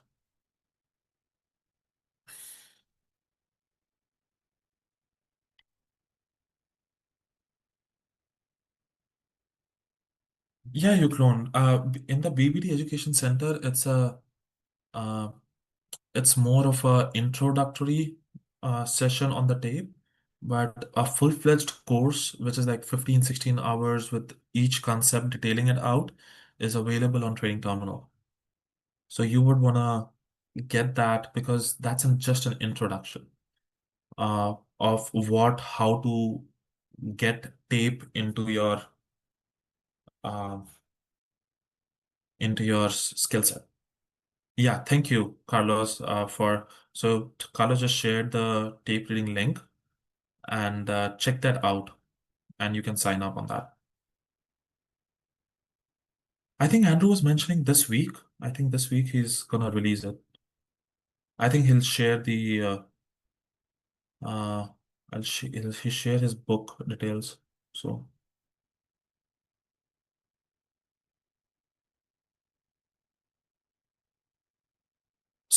the biggest value from prop firms is that you get continued support and guidance. You get continued your and they're pushing you to go get better, and the growth is like they're pushing you to get growth very quickly if you're doing things right. And they have very hard stop rules where they would not allow you to trade on tilt. So there are a lot of things, and like you tend to be in that set of people who are talking stocks, trading stocks, looking for opportunities day in, day out, all day. And it's the probability of you succeeding under a prop firm is higher as compared to the probability of you succeeding trading alone. But again, you have to make a choice on what makes sense. I don't want to trade like that's not the life that I anticipate. I don't want to trade all day. Uh, and I want to trade few hours and be done for the day. I'm content with what I have and yeah, that's it's such a choice on what kind of a life you're looking for. The people are making millions in the world of trading. Millions, millions.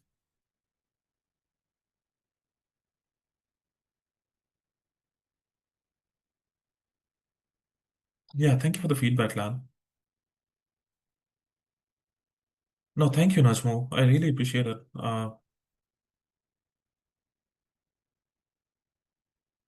Yeah, throw us a like, guys, if you can.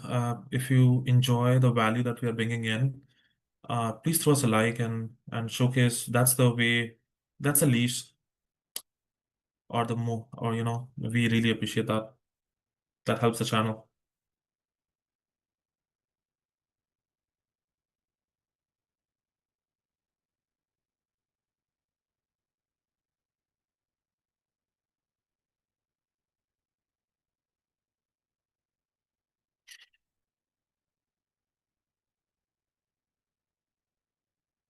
Nvidia was trending up in the pre-market. Wasn't that running against your short bias?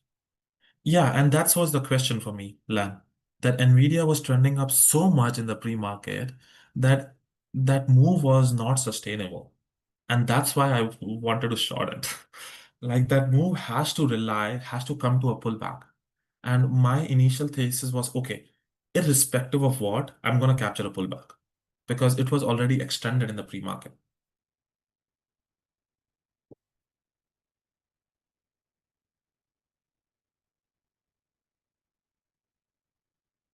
So Michael, no, that was the weekly review sessions would be there would be no weekly review sessions for the course. There was a change in the way based on the feedback I received, but more focus on once I'm back, I'll be more focusing on tape review sessions. Because just because we are focusing on the tape as a tape course, the feedback what I received was the weekly review sessions were not that valuable as compared to the tape sessions. So I'm gonna incorporate more of a tape review sessions for the course for the folks so that I can bring up all the real examples and everything.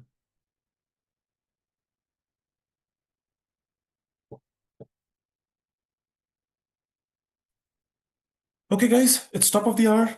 Have a great weekend. Have a great day, and yeah, do join us in the community. I'll thank you for all the love that you showcased on YouTube and people who can join. I'll see you guys next week in the chat room. Take care, guys. Have a great weekend. See ya.